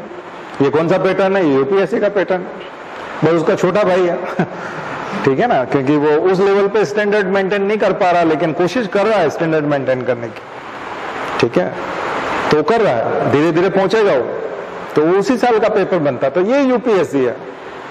तो अब आप जब तैयारी करोगे तो आपको ड्रॉबैक है इस सिस्टम में। खराब लोग भी हैं, कम पढ़े लिखे भी हैं, कम समझदार लोग भी हैं, बहुत सारे पॉलिटिकल अपॉइंटमेंट होते हैं, राजनीति के तौर पे अपॉइंटमेंट होते हैं, तो जिनकी पहुंच है उन्होंने अपने आप को वहां फिट करा लिया। तो इस तरह से कई तरह के कचरा भी वहां पहुंच गया है। और वो अभी से नहीं, वो कम्युनिस्ट गवर्नमेंट हो तो उसमें भी होते हैं, वो कांग्रेस गवर्नमेंट होती है तो उसमें भी होते हैं, अभी की गवर्नमेंट है तो इसमें भी है, बीजेपी में भी है, सभी में ये कचरा सब जगह और सभी राज्यों में। लेकिन फिर भी अब चूंकि आपका जन्म जब भी हुआ है 1990 से लेकर 2000 के बीच में ज्यादातर लोगों का जन्म हुआ होगा आपका, तो आप इस दशक के जो लोग हैं, आप लोगों की एग्जाम तो इन्हीं दिनों होनी है और इसी सिस्टम से होनी है, और इन्हीं दिनों आईएएस भी बनेंगे, आईपीएस भी बनेंगे, डिप्टी कलेक्टर भी बनेंगे। तो आप बाहर क्यों रहें? आप इसी सिस्टम में बन जाइए ना। अब खामी तो हो सकता है 20 साल बाद भी रहे, थोड़ी बहुत तो रह जाएगी, फिर भी काफी कुछ सुधार होगा। मुझे आशा है कि अगले 10-20 सालों में बहुत बदलाव आएंगे, लेकिन फिर भी हो सकता है कुछ खामी तो उस समय में भी रहेगी। तो हम इंतजार तो नहीं करते कि सिस्टम पूरा प्योर हो जाएगा, एकदम परफेक्ट हो जाएगा, उसी दिन हम एग्जाम देंगे। हमको तो इसी समय देनी है जब हम 21 साल के लायक हो गए, एग्जाम देने लायक, तो हमको इसी सिस्टम में बनना है, तमाम खामियों के साथ बनना है। प्रॉब्लम आएगी सभी के साथ है। आपने देखा एमपीपीएससी में 10-10 आंसर जो है वो गलत होते थे, तो वो फिर उनको डिलीट करते थे और बोलते थे बोनस नंबर और इसके नंबर नहीं जोड़े जाएंगे। ये मजाक लगा रखा है। हम इतने सारे टेस्ट ले लेते हैं, एक गलती नहीं आती है। तुम इतने सारे लोग मिलकर के करोड़ों रुपए की फीस लेकर के तुम ढंग से 100 प्रश्न नहीं बना सकते। मजाक कर रहे हो क्या? मतलब सीधे सीधे 4 ऑप्शन बनाना है, उसमें तुम्हारे 2-2 सही निकल आते हैं, बी भी सही हो जाता है, सी भी हो जाता है। ऐसे कैसे हो जाता है? भांग खा रखी है क्या? मतलब है ना, खामियां है ना सिस्टम में। मतलब तुम एक प्रश्न के 4 उत्तर नहीं बना सकते अलग अलग, जो आपस में मैच नहीं करते हो, और एक शुद्ध उत्तर हो कि ये डी वाला आंसर है परफेक्ट। इतने हजारों लाखों प्रश्न है, उनमें से कोई से भी सिलेक्ट कर लो 100 वाले, नए प्रश्न बना लो बिल्कुल, उसमें क्या दिक्कत है? इसी में कंफ्यूज रहते हो। कई बार प्रश्न ही गलत हो जाएगा, तुम्हारा चारों उत्तर में से उत्तर ही नहीं है उसका कोई, और तुम्हारा प्रश्न है, तो मतलब कर क्या रहे हो तुम? मतलब ये आपने देखा है ना, और 1 साल नहीं, लगातार कई सालों तक। इसका मतलब तुम सुधरना जानते ही नहीं है। मतलब गलती पे गलती, गलती पे गलती करते जाओगे। तो क्रिटिसिज्म तो होना चाहिए ना, क्रिटिसिज्म होना चाहिए। पढ़े लिखे लोग जाएं, समझदार, जो होश में रहते हो, नशे में नहीं रहते हो, है ना, और जिनको अकल हो, थोड़े समझदार लोग हो, वो जाकर के, आखिर तुमको पैसा मिलता है उसका, प्रिंटिंग प्रेस में छपाई होती है उसका पैसा लगता है, इतने बच्चे एग्जाम देने जाते हैं सेंटर पे, उनका खर्चा लगता है, कितने लोग जाते हैं, कितने लोग फीस देते हैं, फीस कितनी हैवी है तुम्हारी, 500 रुपया, 250 रुपया ये फीस है। जबकि वहां पर क्या होता है, एक साथ कितने हजारों बच्चे बैठते हैं, उसको तो 250 रुपया देते हैं। मैडम जो घूमती है उनको इन्विजिलेशन करती हैं, या सर जो होते हैं वहां, उनको तो 250 रुपया देते हैं।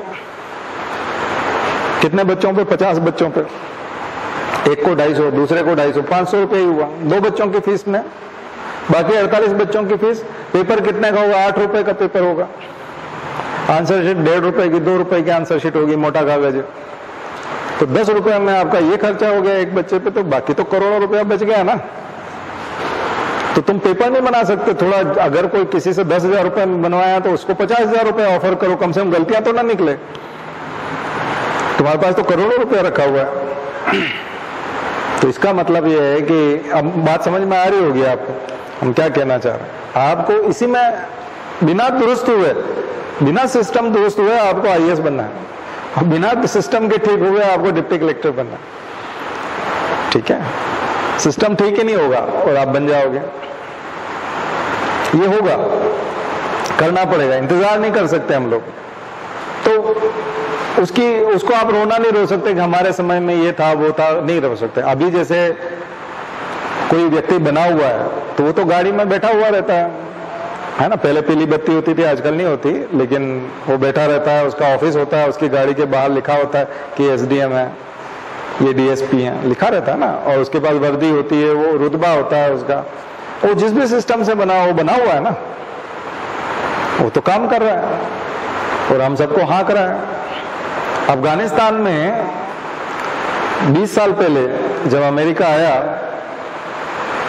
तो उन्होंने, चूंकि पहले तो आतंकवाद था और पहले वही सब था, तालिबान की सरकार आ गई थी 4-5 साल के लिए, 95 से लेकर 2000 तक, तो यही सब महिलाएं बाहर नहीं निकलेंगी, दाढ़ी बढ़ाएंगे और कोई पढ़ाई नहीं करेगा, कोई फुटबॉल नहीं खेलेगा, यही सब उन्होंने शुरू कर दिया था अपना।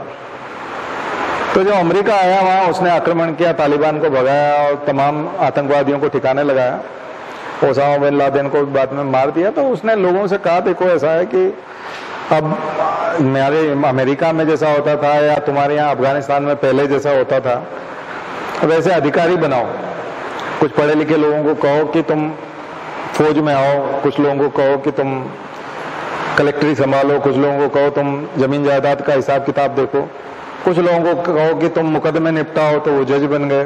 तुम में से जो समझदार लोग हैं, क्योंकि अमेरिका के तो सैनिक थे, उनके पास तो गन थी और वो वहां थे, तो उन्होंने अफगानिस्तान में एक व्यवस्था बनाई कि तुम्हारी खुद की भी पुरानी कुछ व्यवस्थाएं हैं, इस्लाम की व्यवस्थाएं हैं। अफगानिस्तान आखिर अभी का देश तो है नहीं, ये तो 95 से पहले भी तो अफगानिस्तान चलता होगा।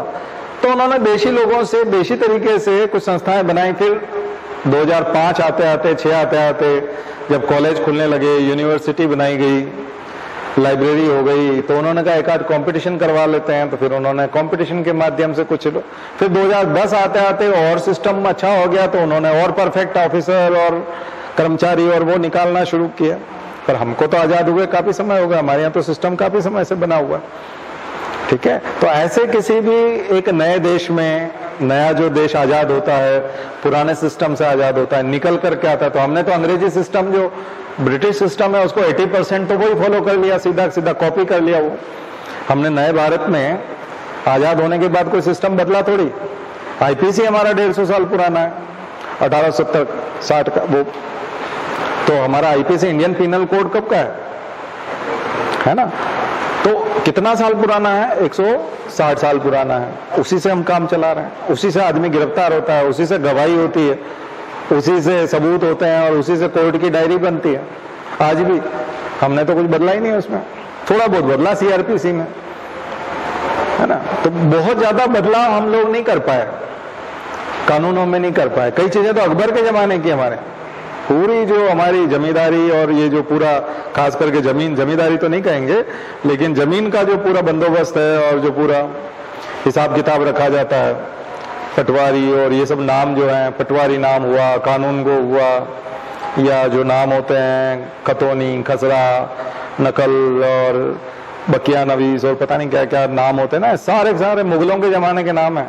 मुगलों की कोर्ट में होते थे, और वो आईपीएस आता है या कोई आईएएस आता है तो यही टर्मिनोलॉजी सीख जाता है वो धीरे धीरे। वहां तो इंग्लिश में पढ़ के आता है थोड़ा थोड़ा एकेडमी में, लेकिन फिर जब उसको पटवारी पढ़ाना शुरू करता है, वो ट्रेनिंग लेता है ना, तो पटवारी के पास रहता है, एसडीएम के पास रहता है, तहसीलदार के पास रहता है, तो एक महीना 1.5 महीना सबके पास बैठता है, सीखता है, तो उनकी लैंग्वेज सीख जाता है वो, फिर उसी लैंग्वेज में बात करने लगता है।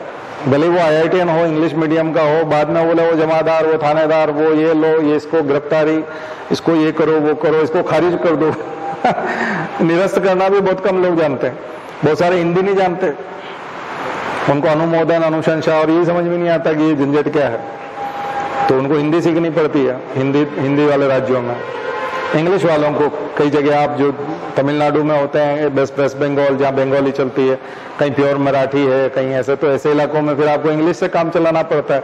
इसलिए हम आपको बोल रहे थे कि इंग्लिश जो है पूरे इंडिया में एक कम्युनिकेशन का एक अच्छा लैंग्वेज है जो आपको रीजनल लैंग्वेज से भी जोड़ता है और फिर हिंदी से भी थोड़ा थोड़ा टच करने में आसान होता है, इसलिए वो इंग्लिश को प्रिफर करते हैं। इसलिए आप देखते हो कि 1000 लोगों का लिस्ट आता है तो 900 से ज्यादा लोग इंग्लिश वाले ही होते हैं, है ना। अभी तो बताते ना कुछ लोग 30-35 लोग हिंदी वाले घुसे हैं, तो वो नहीं कर पाते।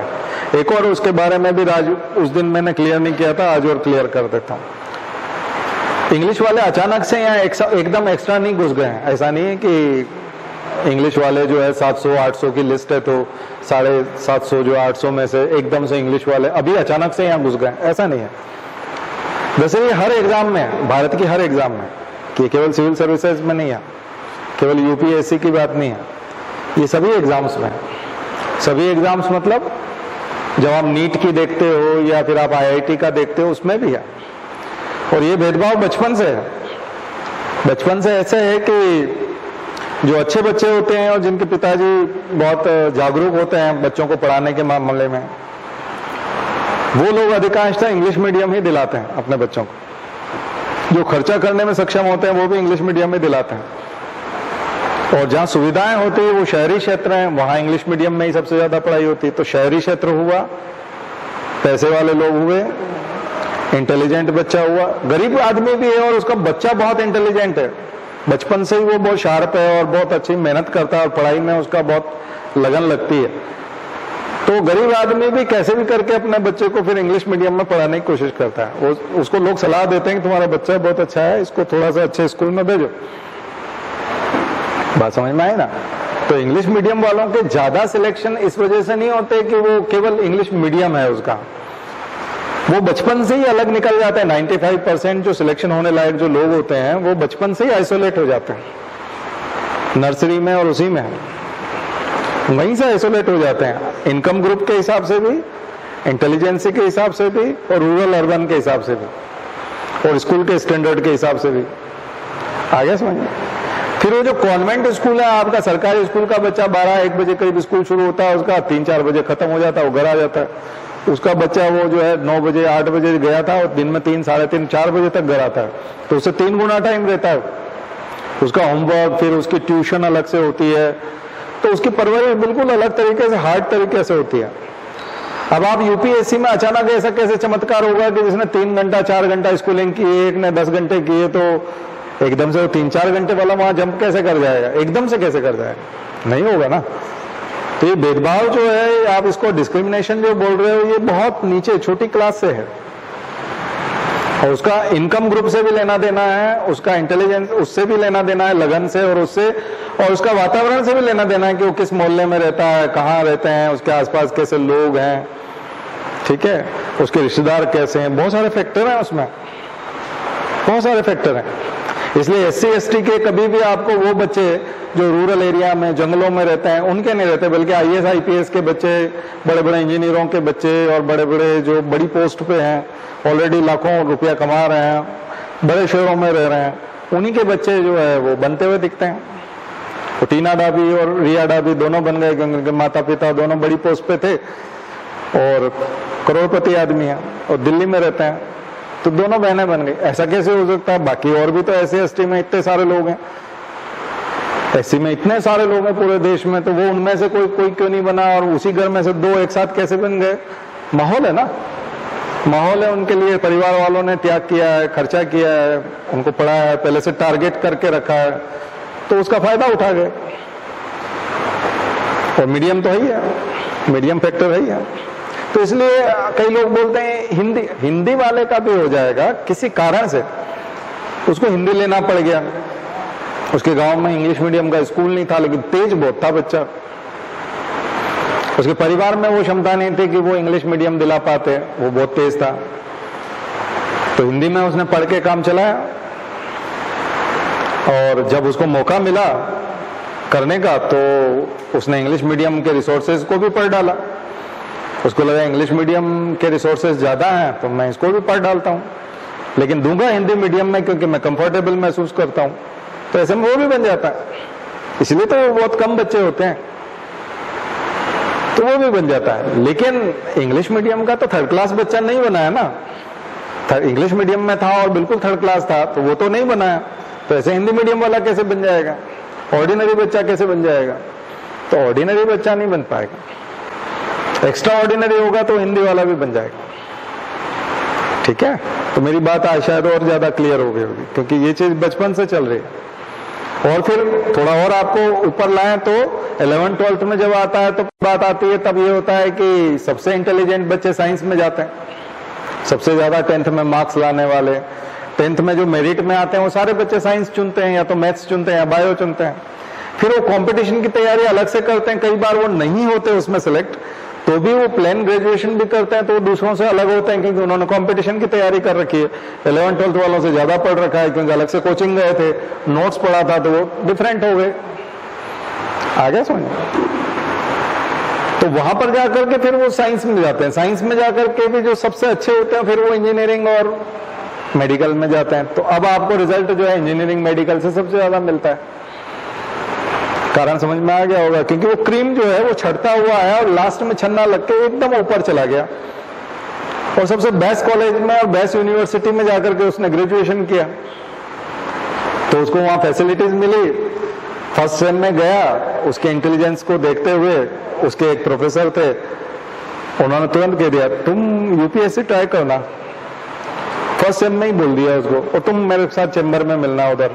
फिर वो तुरंत नोट्स देता है, कॉपियां देता है कुछ, और कुछ किताबें देता है, लाइब्रेरी में अलग से एंट्रेंस करवाता है और कहता है ये लाइब्रेरी में ज्यादा समय तक बैठेगा और वो वाली अलमारी खोल देना, वो तुम्हारा उसमें काम आएगा, मैकेनिकल वाला सिलेबस है, तुम्हारा ऑप्शनल ये रख लेना। वो तो डिसाइड कर देता बहुत पहले ही। वो बोलता तुम लास्ट सेम में जब 21 साल के रहोगे तब यूपीएससी अटेम्प्ट में दोगे। वो इधर लास्ट सेम में भी टॉप करता है, यूनिवर्सिटी में भी, और उधर यूपीएससी में भी वो टॉप करता है, और 21 साल की उम्र में पहले ही चांस में बन जाता है, क्योंकि उसको तो बता दिया, उसके पीछे कोई पड़ गया। अब आप सोचो कैसे सिलेक्शन होते हैं। मैंने आपको बता दी कहानी, ये कई स्टूडेंट के साथ हुआ, उसकी जर्नी जो है मैंने आपको बताई। तो इसलिए मुझे नहीं लगता है किसी प्रकार की कोई शंका आनी चाहिए, क्योंकि इससे पहले मैंने एक लेक्चर दिया तो मेरी दर्शकों की संख्या गिर गई तो मैं देख रहा था कि सब्सक्राइबर जो यूट्यूब पे जुड़े थे 100-200 और कम हो गए, 250 हो गए, मात्र इतना लेक्चर देने से कि हिंदी मीडियम से कम होता है। तो कोशिश करें कि नहीं, तो मैं अपने सुधार रहा हूं कि मेरे सब्सक्राइबर बढ़े क्योंकि वो थोड़ा सा वो लगा कि वो मुझे निगेटिव लगा, वो कंफ्यूज, वो बहुत जल्दी मैं कुछ बताना चाहता हूं, लेकिन क्या सामने वाले की बुद्धि, वो तर्क वो समझ में नहीं आता ना, मैं क्या बताना चाहता हूं, मेरा बताने का उद्देश्य क्या है, वो समझ में नहीं आता। तो आज भी मैंने लिखा वो लड़की सुंदर है, तो वो बहुत सारे लड़के जो है वो नीचे लिखने लगे, बोले ये आपकी लैंग्वेज नहीं हो सकती। अब मैंने कहा सुंदर लड़की को ज्यादा मार्क्स मिलते हैं, ये हम लोग आपस में चर्चा करते थे, शुरू से ही करते थे, 30 साल हो गए हमको यही सब देखते देखते कि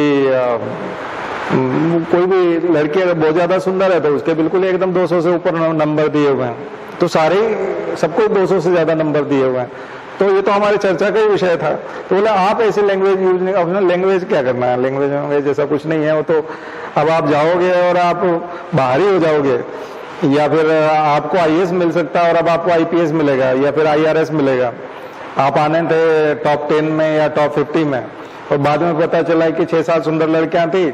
अच्छा, अंदर से हम लोग तो बाहर बैठे हुए ना, तुम आप लोगों के लिए तो वो काल्पनिक चीज है कि नहीं नहीं ऐसा नहीं होता, वो नहीं होता। हम तो सुन रहे हैं ना। अब जैसे किसी के पिताजी आईपीएस हैं, लड़की के डीजीपी हैं, किसी राज्य के डीजीपी हैं, तो वो तो जानते हैं, उनको तो सब लोग जानते हैं, सरनेम से एकदम समझ जाते हैं, उसमें पिता का नाम भी लिखा रहता है, तो तुरंत इंटरव्यू में जाते वैसे होते। आप तो उनके, अब एक तो ऐसे थे इंटरव्यू लेने वाले कि उनके बगल में ही रहते थे, मतलब दीवार ऐसे थी और बगीचा, वो भी पानी देते थे, ये भी पानी देते थे, तो वो तो आपस में बात ही करते थे ना, पौधों में पानी देते देते। अब वही अंकल जो है इंटरव्यू ले रहे हैं, तो उनकी तो 5 मिनट तक हंसी नहीं रुकी, क्योंकि वो साड़ी में पहली बार देख रहे थे उसको। तो बोले अरे तुम, मतलब मैं तो पहचान ही नहीं पाया तुमको, ये अब मैं बाहर बैठा हुआ, इंटरव्यू अगला इंटरव्यू मेरा। तो हमने कहा यार ये तो मतलब हंसी मजाक हो रहा है। तो 15 मिनट कुल इंटरव्यू चला और उसमें पूरा हंसी मजाक था पूरा। अरे इनके पिताजी की एक घटना बताएं, एक बार इनके पिताजी ऐसा ऐसा, मतलब हम वहां गए थे और ये वो, और वो चल रहा है ड्रामेबाजी, और वो फिर हंसते हुए बाहर आ गई। और हमने कहा कैसा हुआ, बोले बहुत अच्छा हुआ। अच्छा, फिर बाद में जब वो फर्स्ट रैंक लगी उसकी, फर्स्ट रैंक लगी तो वो प्रतियोगिता दर्पण में और सब में जो है, मेरा इंटरव्यू 50 मिनट चला था। अब मैं तो वहां घड़ी लेके बैठा हुआ था 15 मिनट से ज्यादा नहीं था, 50 मिनट तो बिल्कुल भी नहीं चला था। पूरी हंसी मजाक थी और कोई कुछ नहीं, सब बकवास थी और मार्क्स थे वही 200 से ज्यादा। तो ये सब आया कैसे? ये आपकी कमाई क्या है? यही कमाई है कि आपके पिताजी हैं बड़ी पोस्ट पे और उसी के बारे में चर्चा होती है। अब जब मैं बहुत फेमस हो गया और मुझे सब जानने लगे तो एक बार मैंने फिर से MPPSC का भरा था। मैं जब गया तो मुझे वही विशेषाधिकार मिल गया। मैं गया इंटरव्यू में तो इंटरव्यू लेने वाले जो चेयरमैन थे वो मुझे देख के बोले अरे, फिर वो एकदम से वो बोलने लगे कि अरे ये इंटरव्यू छोड़ो, मैं इनके बारे में बताता हूँ सबसे पहले आपको। तो उन्होंने सब लोगों को पहले 15-20 मिनट तो मेरे बारे में बताया और उसके बाद फिर उन्होंने अरे आपका इंटरव्यू भी तो है। फिर एक मैडम बोले सर आपको बुरा नहीं लगे तो मैं एक प्रश्न पूछ लूं इनसे तो ऐसे इंटरव्यू शुरू हुआ। तो ये तो क्या है, ये आप समझ सकते हो, ये सब चीजें जो है हम अपने एक्सपीरियंस से और अपने उससे बताते हैं। अब हमने प्लेट वहां ये लिख दिया, इस तरह से लिखा, तो वो लिखा हमारे दोस्त लोग सब बात करते हैं, सब लोग बोलते हैं यार ये ठरकी लोग साले सब बुढ़े क्या है, सब कोई भी सुंदर लड़की दिखी नंबर 200 से ज्यादा, मतलब ये कॉमन है। मतलब ये जो भी वहां जाता है, कोई IAS बन गया वो भी, क्योंकि उसकी रैंक लगी 25वीं है ना, और उसकी लग गई 3री और उसको कुछ बोलना भी नहीं आता था। वो उसके साथ कॉलेज में थी तो उसको ना तो टेस्ट ट्यूब में कुछ भरना आता था, ना इधर कुछ रखना आता था, ना प्रैक्टिकल भी आधे वो करके देता था उसके, है ना। तो उसको मालूम है कि इधर वो पैदल है इसको कुछ आता ही नहीं तो वो जो है उसको पता चलता है ना कि ये एकदम ऐसा कैसे हो सकता है कि यहाँ ड्रामेटिकली आप जो बिल्कुल एकदम इतने ऊंचे चले जाओगे, है ना, ऐसा होता नहीं है। तो ये थोड़ी सी खामी है हमारे यहाँ, सिस्टम की खामी है कि लोग ये गड़बड़ करते हैं और ये सब होता रहता है। तो फायदा है, चलिए कुछ लोगों को फायदा होगा, कुछ लोगों को ये नुकसान, लेकिन बनना इसी में है ना। तो सभी लोग करते हैं, जो IAS बन गया वो भी, जो IAS नहीं बन पाया IPS पे रह गया वो भी बोलता है, जो IRS रह गया वो भी बोलता है। तो ये कॉमन है, ये मैंने आपके साथ शेयर किया है ना, और ये कोई अंदरूनी चीज नहीं है, ये वेल नोन है। पर ये कि आप अगर उस माहौल में नहीं रहे हैं और आपने अगर ये सब चर्चाएं नहीं सुनी है और आप इस तरह से अगर आपके पास ऐसा ग्रुप नहीं रहा तो आपको बड़ा अजीब लगेगा कि ये क्या है, मतलब और ये टीचर होकर के और ये गायत्री मंदिर पढ़ाते हैं और ये ऐसी बात कर रहे हैं, मतलब इसमें ऐसी क्या बात है, ये तो है ही, ग्रुप ही है, हमारा ग्रुप होता है वो यही बात करता है। आप किसी भी कंपटीशन में जाएंगे, इंटरव्यू देने वालों का ग्रुप है, तैयारी करने वालों का ग्रुप है, वो क्या बात करेगा। और ये सब कमी है हमारे यहाँ के सिस्टम की कमी है। मैंने 1000 तरह की कमियां बताई, उसमें एक ये भी कमी है, क्योंकि आप करोगे कैसे। तो जिन जिन के पिताजी DGP हैं, जिन जिन के पिताजी सीनियर IPS हैं, उनको तो सब लोग जानते हैं, इसलिए IAS IPS के बच्चे ज्यादा हैं सिस्टम में, चाहे वो भ्रष्ट हों, क्योंकि वो उनको इंप्रेस करना चाहते हैं। फिर पापा मिले नमस्कार कहना उनको मतलब कोई दूर रहते हैं तो नमस्कार करना, कि कई के पापा तो शाम को ही मिल जाएंगे, उनको दोस्ती है उनके साथ में, हो सकता है क्लब में खेलने जाते हों। तो ये तो बहुत कॉमन चीज है, ये हम लोगों को सुधारना चाहिए। टीवी कैमरा, वो CCTV कैमरे लगवाओ, रिकॉर्डिंग करो, ओपन करो, पब्लिक में ओपन करो कि आखिर आपने इसको 215 नंबर दिए तो इसने इंटरव्यू कैसा दिया था, ये ओपन करो ना। तो YouTube पे जारी कर दो सबका इंटरव्यू, YouTube पे UPSC एक चैनल बनाए, सबका इंटरव्यू जारी कर दे और नीचे मार्क्स लिख दे कि इसको क्या मार्क्स दिए गए। तो अगर उससे 50 प्रश्न पूछे गए 50 मिनट में, एक मिनट का एक प्रश्न था, तो कितने जवाब दिए, आइडिया लग जाएगा पब्लिक को, संतोषजनक उत्तर थे कि नहीं। तो ट्रांसपेरेंसी लेके आओ, सुधार करो, हिडन क्यों रखे हुए चीजों को, पता चलेगा उससे। सुधार हम करेंगे नहीं, मार्क्स कम करो उसके इंटरव्यू के। खुद मोदी जी बोल चुके हैं 2014 में आके इंटरव्यू लगभग खत्म कर देना चाहिए, इसमें बहुत वो होता है। जातियां लिखना बंद करो, सरनेम लिखना बंद करो, क्योंकि जिसके अंदर जातिगत मानसिकता है, वो जो जातिगत विद्वेष रखता है, वो छोटी जातियों के प्रति वो रखता है भाव, तो उसको जाति वाला आदमी दिखा कि वो उसको काटना चाहेगा। जिसको अखिलेश यादव से चिढ़े वो यादव सरनेम से चिढ़ जाएगा, फिर तो वो वहां पे उसको टारगेट करने की कोशिश करेगा। तो यादव होगा खुद तो वो उसको लेना चाहेगा। तो ये होता ही था, यूपी में बोलते थे कि अखिलेश यादव के समय में सारे यादव नौकरी में लग गए थे, और उधर दूसरा आया तो उन्होंने फिर उनको बिल्कुल ही काटना शुरू कर दिया। तो ये सब ड्रामेबाजी जो है ये बंद होना चाहिए। हमारे देश में थोड़ी जो है लेवल बढ़ना चाहिए, सब तरह का लेवल बढ़ना चाहिए। इस दृष्टिकोण से हम लोग अपनी बात रखते हैं। तो मुझे लगता है इसलिए मैंने ऐसी बातें मैं समय समय पे रखता हूँ। और ये एक्सपीरियंस हमको इतने साल का है इसलिए रख पाते हैं, हर कोई तो नहीं रख सकता, हर कोई तो बोल भी नहीं पाएगा ना। दूसरे कई टीचर जिन्होंने जिंदगी में कुछ किया नहीं है, उनके पास तो इतने तरह तरह के एक्सपीरियंस भी नहीं हो तो कुछ बता भी नहीं पाएंगे। हम तो आपको बहुत सारी चीजें बता पाते हैं, शायद इसके लिए आप मेंटली प्रिपेयर हो पाएंगे इस एग्जाम के लिए, ठीक है कि नहीं। तो ये बिल्कुल सही चीजें हैं, इनको ये चीजें हमारे साथ होती हैं और हम सब लोग इससे गुजरते हैं और हम सब के ऊपर असर होता है और मेरिट बनती है और उसके बाद सैलरी मिलती है उस आधार पे। क्योंकि यहाँ कोई मजाक नहीं हो रही कि किसी को दे दिया तो उससे क्या, उसके 76% बन गए तो उससे क्या दिक्कत है, और तुम्हारे 58 बन गए तो इसमें इतना नाराज होने की क्या जरूरत है। अरे भैया, उसको जो सैलरी मिलेगी वो 80,000 रुपया मिलेगी, इस आदमी को 50,000 रुपया मिलेगी, उससे कम जिसको दे दिया उसको 38,000 रुपया मिलेगी। बात कर रहे हो तुम। फिर उसको गाड़ी बंगला सब अलग अलग स्तर के होंगे, सबके प्रमोशन फिर अलग अलग होंगे। तो पूरी जिंदगी का सवाल है, पूरी जिंदगी उससे बदल जाती है, उसके आधार पर आर्थिक स्थिति बदलती है, सामाजिक स्थिति बदलती है, राजनीतिक स्थिति बदलती है, प्रशासनिक स्थिति बदलती है। तो मजाक थोड़ी हो रहा है, सारी चीजें चल रही है। तो उसकी चर्चा तो होनी चाहिए और उसमें सुधार भी होना चाहिए, आपको सुधार करना चाहिए, योग्यतावान लोगों को फिट करना चाहिए। राजनीति से अपॉइंटमेंट बंद होने चाहिए, अभी राजनीतिक अपॉइंटमेंट होते हैं, आपके पहचान का कोई व्यक्ति होना चाहिए। अगर आप बीजेपी में हैं तो एबीवीपी में कभी आपने काम किया हो, आरएसएस में काम किया हो, ये योग्यता का आधार है और कुछ भी नहीं है। कांग्रेस के समय में दूसरे योग्यता के आधार थे कि आप कांग्रेस के कार्यकर्ताओं से जुड़े हुए रहे हों, पहले कभी विधायक रहे हों तो आपको चेयरमैन बना दिया जाएगा, कांग्रेस के विधायक रहे। कम्युनिस्ट वाले हैं तो आप जेएनयू में पढ़ाते हो, कम्युनिस्ट विचारधारा को फैलाते रहे हों, कॉमरेड कहलाते हों, या इस टाइप की वो कन्या कुमार टाइप की इमेज हो तो आपको वहां पहुंचा दिया जाएगा। तो इसी आधार पे आप लोगों को पहुंचाते हो। तो ये लोग जब एक जगह इकट्ठे होंगे तो ये क्या गुल खिलाएंगे। तो क्योंकि आपने योग्यता तो आधार की रखी नहीं है, कार्टून टाइप के लोग पहुंचाते हैं वहां पे, और वहां जाकर के हरकतें कैसे करेंगे, ऐसी हरकतें करेंगे। तो फिर वो जो अधिकारी बनेंगे वो भी कार्टून जैसे ही बनेंगे, वो अपने जैसे ही कार्टून ही चुनेंगे, ठीक है कि नहीं। तो ये खामी है हमारे सिस्टम की। तो मैंने आज बहुत सारा एग्जाम की खामियों पे भी आपको बताया, इतना खुल के कोई नहीं बताएगा, और हमको इसलिए फर्क नहीं पड़ता क्योंकि हम सिस्टम में उस तरह से है नहीं और हमको रहना भी नहीं है, और ना ही आगे अपेक्षा है और ना ही जाना चाहते हम। नहीं तो हम अलग तरह की बात कर रहे होते हैं, यहाँ चापलूसी वाली बात कर रहे होते हैं, या अपने नंबर बढ़ाने वाली बात कर रहे होते।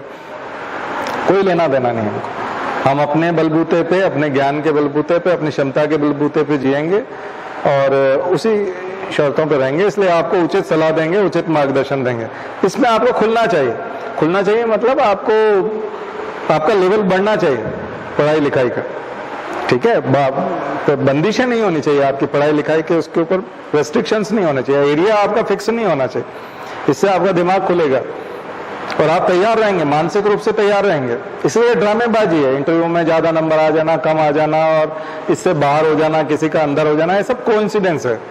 जो आदमी एक बार प्री मेंस क्रॉस करके वहां पहुंच गया, अब तो कमरे का फर्क है। मैं बताता हूँ कि इस कमरे में चले गए तो वो बांटने के लिए बैठा हुआ है, एक कमरे में गए तो वो काटने के लिए बैठा हुआ है नंबर। तो कमरा है बस, इस कमरे में चले गए तो आप बन जाओगे, उस कमरे में चले गए तो नहीं बनोगे, बस इतनी सी बात है। तो इसमें योग्यता कहाँ से आ गई, इसमें तुम कहाँ योग्यतावान हो गए। तो कई लोग हैं, एक वो महोदय थे, इंटरव्यू लेते थे, वो साउथ के थे, स्वामी वगैरह कुछ थे, तो मैं उनका प्रेफिक्स तो भूल गया, सफिक्स याद है मुझे। तो वो एक चिट रखते थे कप में आगे टेबल पे, वो ऐसी बहुत सारी स्लिप रखी होती थी, उनमें से शुरू करते थे। वो जो कैंडिडेट आता था उसको कहते थे इसमें से कोई भी एक स्लिप उठा लो, वो स्लिप में जो लिखा होता था उसके ऊपर 5 मिनट बोलना है। तो स्लिप में लिखा हुआ है, जैसे मान लीजिए, अब वो इंग्लिश मीडियम में थे, वो उनको हिंदी आती नहीं थी, तो एक तो इंग्लिश में समझ में आना चाहिए आपको, क्योंकि वो स्लिप सारी इंग्लिश में थी, हिंदी में कोई स्लिप थी नहीं। तो कभी कभी बहुत सिंपल आ जाता था कि अगर आपने कांटे बोए तो बोए पेड़ बबूल के तो आम कहाँ से पाए, ऐसा करके कुछ ऐसा होता, एजूसा एजूरिप टाइप का, इस टाइप का। तो जैसा बोओगे वैसा काटोगे, या ऐसी कोटेशन टाइप होती थी चीजें, और जो निकलता था उसके ऊपर फिर आपको बोलना है। अब वो हिंदी मीडियम का बच्चा है तो वो तो इंग्लिश में नहीं बता पाएगा, अब वो तो देशी चीज होती थी बिल्कुल ही, क्योंकि वहां तो आप इंग्लिश में क्या बोलोगे जाओगे, अगर आप हिंदी मीडियम के हो तो हिंदी मीडियम का आदमी इंग्लिश में ये सब चीजें कैसे बोलेगा। कोटेशन है, कोटेशन को एलिबरेट करना है, थोड़ा उसको एक्सपांशन करना है तो उसको 5 मिनट तक बोलते रहना है, तो हिंदी में ही शुरू होता था, उसको जितना समझ में आता था इंग्लिश वाला। तो फिर वो कंफर्म करते थे अपने यहाँ जो हिंदी वाले होते थे, वो जो ये स्लिप है उसमें जो लिखा हुआ है, एक तो इन्होंने उसका मीनिंग समझ लिया है क्या, तो बोलते थे हाँ समझ लिया। फिर उनको तो कुछ समझ में नहीं आता था, वो लिखने लग जाते थे, कुछ अपना काम करने लग जाते, बोलो बोलो हाँ यू स्पीक, बिल्कुल प्रोसीड। तो वो ऐसा करके उसको छोड़ देते थे, फिर अपना काम करने लगते थे। 5 मिनट जब हो जाते थे, जब उनका काम हो जाता था, अब इंटरव्यू शुरू होता था। ठीक है, अब क्या क्राइटेरिया है तुम्हारा स्लिप वाला, क्या उससे तुम नंबर डिसाइड कर रहे हो, या वो तुमको जो समझ में ही नहीं आ रहा, तो फिर भी थोड़ी बहुत हिंदी हो सकता है समझ में आई हो, क्योंकि नॉर्थ इंडिया में रह रहे हैं, दिल्ली में। तो ये ऐसे तरीके होते हैं, अलग अलग आदमी के अलग अलग तरीके होते हैं। कुछ आदमी ऐसे हैं जो एयरफोर्स में रहे हैं, मिलिट्री में रहे हैं, बड़ी बड़ी ऐसी पोस्ट पे रहे हैं जहां शिक्षा से कोई लेना देना नहीं है, मतलब पढ़ाई लिखाई से कोई वास्ता नहीं है, क्योंकि एयरफोर्स वाले का तो बस वो अपने एयरफील्ड मार्शल और ये जो होते हैं ना, ये जो एयर मार्शल वगैरह, अब इनके तो वो फौजी होते हैं सारे, वो जो एयरफोर्स के लोग होते हैं, हवाई जहाज उड़ाने वाले, युद्ध का पूरा तैयारी करना, ये वो खरीदारी करना है ना, तो कहाँ से मिग 21 और वो सब खरीदने हैं, रूस से विमान खरीदने क्या है, तो इन सब काम को वो लोग देखते हैं। तो पढ़ाई लिखाई से, लेकिन स्कूल के टाइम मान लिया उन्होंने पढ़ा कि स्टमक में गैस्ट्रिक जूस होता है और HCl होता है, तो उनके लिए वो बहुत बड़ी चीज है। उनको लगता है कि मतलब अगर ये किसी आदमी को पता है कि स्टमक में HCl होता है, इसका मतलब बहुत इंटेलिजेंट है, मतलब क्योंकि उनको उससे ज्यादा कुछ आता ही नहीं है। तो वो क्या करेंगे कि वो आपसे जाकर के अपना बचपन का और वो नॉलेज जो उनके टीचर ने किसी ने पढ़ाया था, आज भी इंप्रेस है वो, उसमें से निकाल के लाएंगे बात। अच्छा, आपने कभी सुना है कि हमारे शरीर में एसिड हो सकता है, और एक ऐसा एसिड है जो डाइजेशन में बहुत मदद करता है और हमारे शरीर में रहता है। आपको ऑर्गन का नाम बताना है। अगर आपने स्टमक बोल दिया और बोल दिया सर HCl और स्टमक, तो वो कूद कूद के हंसता, 5 मिनट तो उसकी हंसी नहीं रुकती, और ऐसा लगता है जैसे उसने स्वर्ग पा लिया, मतलब उसको सब कुछ मिल गया मतलब। और ये आदमी IAS होना चाहिए, ये जिले को संभाल लेगा। बात समझ में आई है? इतने में वो डिसाइड कर लेता है, और फिर उससे बिल्कुल नहीं पूछता, अरे मुझे कुछ पूछना ही नहीं इनसे, कॉन्ग्रेचुलेशन, मतलब इस तरह से वो करता है। और फिर सर आप पूछिए। अच्छा, फिर वो उसने ठान लिया उसको कितने नंबर देना, फिर आगे वाले क्या पूछ रहे हैं, क्या हो रहा है। एक मैडम तो वो कागज पे लिख के लाई थी सारे प्रश्न, तो मैंने आगे वाले को बता दिया, मैंने कहा तेरे से ये पूछेगी, क्योंकि मेरा वाला ऐसा आगे था, मुझे जैसे 17-18 पूछ रही तो उससे 19-20 पूछेगी, तो वो क्रम भी बिगाड़ना नहीं चाहती, उसका सीक्वेंस भी नहीं बिगाड़ना चाहते। कागज पे लिखा है, जैसे ही उससे बोला मैडम आप पूछिए, तो अपने पर्स में से उसने स्लिप निकाली। ये वाला हो गया था ना सर पिछले ये हालत थे। तो दरअसल इतना बकवास चीज है, ये सब चीजें फालतू चीजें हैं ये सब, इसलिए आप अच्छी तैयारी कीजिए। ये इन सब का ड्रामेबाजी, वहां जैसा भी ड्रामा आपको उस दिन मिलेगा उसको देख लीजिए उसमें शामिल हो जाइए, ठीक है, हो जाएगा सिलेक्शन आपका और बन जाओगे। अच्छे से तैयारी करो, फालतू बातें हैं सब ये, ठीक है ना। और जो हम बता रहे हैं वो बिल्कुल निचोड़ है, और अब इन दिनों में ज्यादा आ गए, अब तो और व्हाट्सएप यूनिवर्सिटी से पढ़ने लगे लोग, है ना। पहले तो फिर भी किताबें पढ़ रहे थे लोग, अब तो और घटिया है, उससे भी घटिया है, पहले से और घटिया होता जा रहा है। तो कुछ भी नहीं रखा है, ठीक है। ये कोई सुन भी रहा होगा ना, कोई इसको YouTube पे डालूंगा मैं, इसको कोई बना बनाया आदमी जो IAS IPS सुनेगा तो उसको समझ में आ जाएगा कि ये हमारे पुराने दिन याद आ गए इनको ठीक है पुराने दिन याद आ गए। यही साथ सब लगभग सबके साथ होता है, और कई सारे गलत भी होते हैं। कई लोग गलत बात पे भी अड़ जाते हैं, गलत होता है, उनके खुद के गलत कंसेप्ट हैं और क्लियर ही नहीं है उनके कंसेप्ट क्लियर, और वो उसी पे रॉन्ग कंसेप्ट पे अड़ जाते हैं। क्योंकि आप तो सही बोल रहे हैं, आप किताब से भी पढ़ के आए, लेकिन वो नहीं पढ़ के आए, या उन्होंने गलत किताब से लिया है, किताब उन्होंने जिस किताब से लिया उस किताब में ही गलत, वो भी हो सकता है। तो इस वजह से वो अड़ जाते हैं। तो खैर मैंने इंटरव्यू का बीच में बात इसलिए की क्योंकि हम लोग सब तरह की चीजों के लिए तैयार हों, और अभी से ही होना पड़ेगा, अभी से ही आपको डायरी बनानी पड़ेगी, अभी से ही नोट्स बनाने पड़ेंगे। तो ये तो समझ में आ गया आपको। ठीक है, फिर पॉलिटिकल हो जाएगा, वो फंसाते हैं कई जगह, तो आपको फंसना नहीं है, डिप्लोमेटिक आंसर देना है, तो अभी से बना के रखो। आपको ना तो बीजेपी के खिलाफ जाना, बीजेपी की सरकार है तो बीजेपी के खिलाफ भी नहीं जाना है और बीजेपी के पक्ष में भी नहीं जाना, क्योंकि फेवर में जाने पे भी हो सकता है वो विरोधी पार्टी का हो तो वो नुकसान पैदा कर सकता है, और फेवर में जाने से, विपक्ष में जाने से ये है कि अगर वो बीजेपी का रहा तो आपको निपटा देगा, ठीक है ना, तो कुल मिला के नुकसान हो जाएगा। तो आपको पार्टी के एकदम, इसलिए आप वो लड़की का इंटरव्यू देख रहे होंगे कि उसने जो बताया अपना कि मुझसे ये पूछा गया, तो उसने किसान कानून के ऊपर कौन से वाले मुद्दे पे पूछा था, क्या कुछ बता रहे थे वो कि मुझसे ये पूछा तो मैंने ये जवाब दिया, कौन सा मुद्दे पे था, विवादास्पद मुद्दा था, जातिगत जनगणना वाला, caste census, caste based census. तो जातिगत जनगणना होनी चाहिए कि नहीं होनी चाहिए, तो ये बड़ा खतरनाक सब टॉपिक है, क्योंकि अगर आप होने के लिए कहते हैं तो आप एंटी बीजेपी हैं, क्योंकि जातिगत जनगणना सीधा सीधा नुकसान है बीजेपी को, बीजेपी कभी नहीं करना चाहिए, क्योंकि बीजेपी जिस वोटर को टारगेट करती है वो चाहता ही नहीं कास्ट बेस्ड जो है वो सेंसस हो, ठीक है ना, और कास्ट बेस्ड सेंसस किसी न किसी दिन तो होगा, ठीक है, तो ये आपका विषय रहेगा।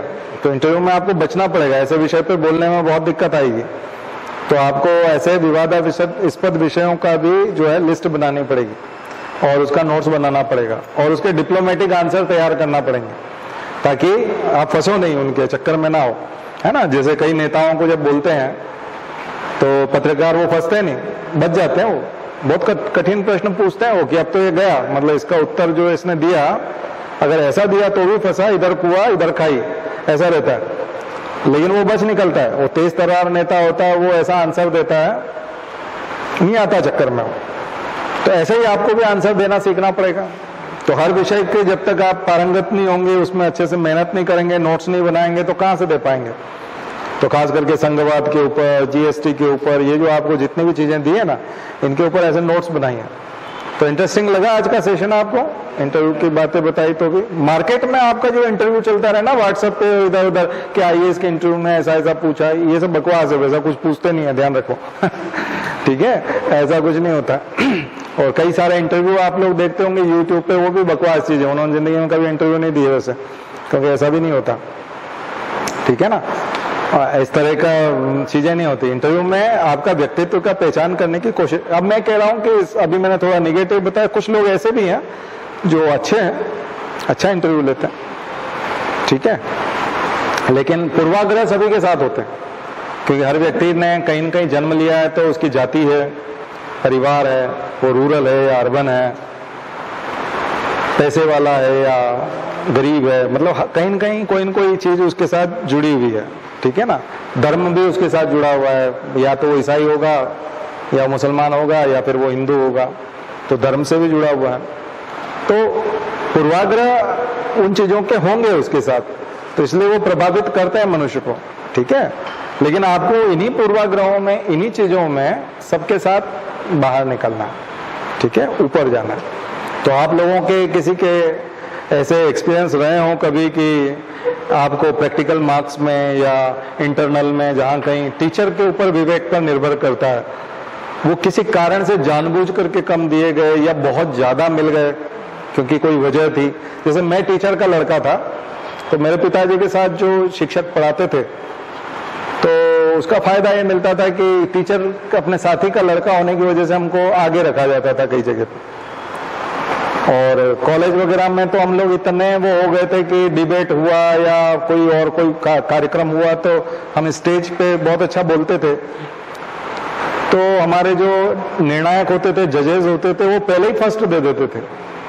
मतलब कई बार मार्क्स पहले ही ज्यादा, 20 में से नंबर देना तो 19 पहले ही पकड़ा देते थे, 18, और बाकी लोगों को 14, 13। उसने बोलना शुरू किया अभी और उसको 13 दे दिए, और लास्ट में वो कोई पंच लाइन बोल गया, लेकिन अब वो तो लिख चुके हैं मार्क्स, वहां जो है ओवर राइटिंग होगी, इसलिए वो लिखते नहीं अब कोई नया, जबकि लास्ट में बहुत ही अच्छी लाइन बोली, हमसे भी बढ़िया। कई जगह मुझे शर्मिंदगी होती थी कि अब मैं फर्स्ट आने लायक नहीं था, यही था मतलब, पर मुझे फर्स्ट दिया गया, तो ये दिक्कत आती थी। इसका मतलब पूर्वाग्रह काम करते हैं जजेस के पास, ठीक है, तो ये ठीक नहीं है ये सिस्टम। ज्यादा से ज्यादा योग्यता आधारित होना चाहिए।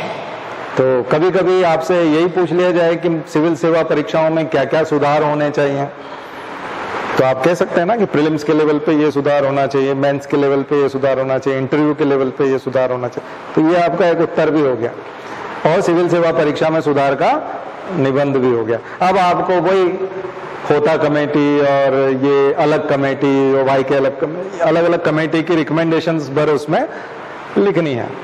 ठीक है, चलिए।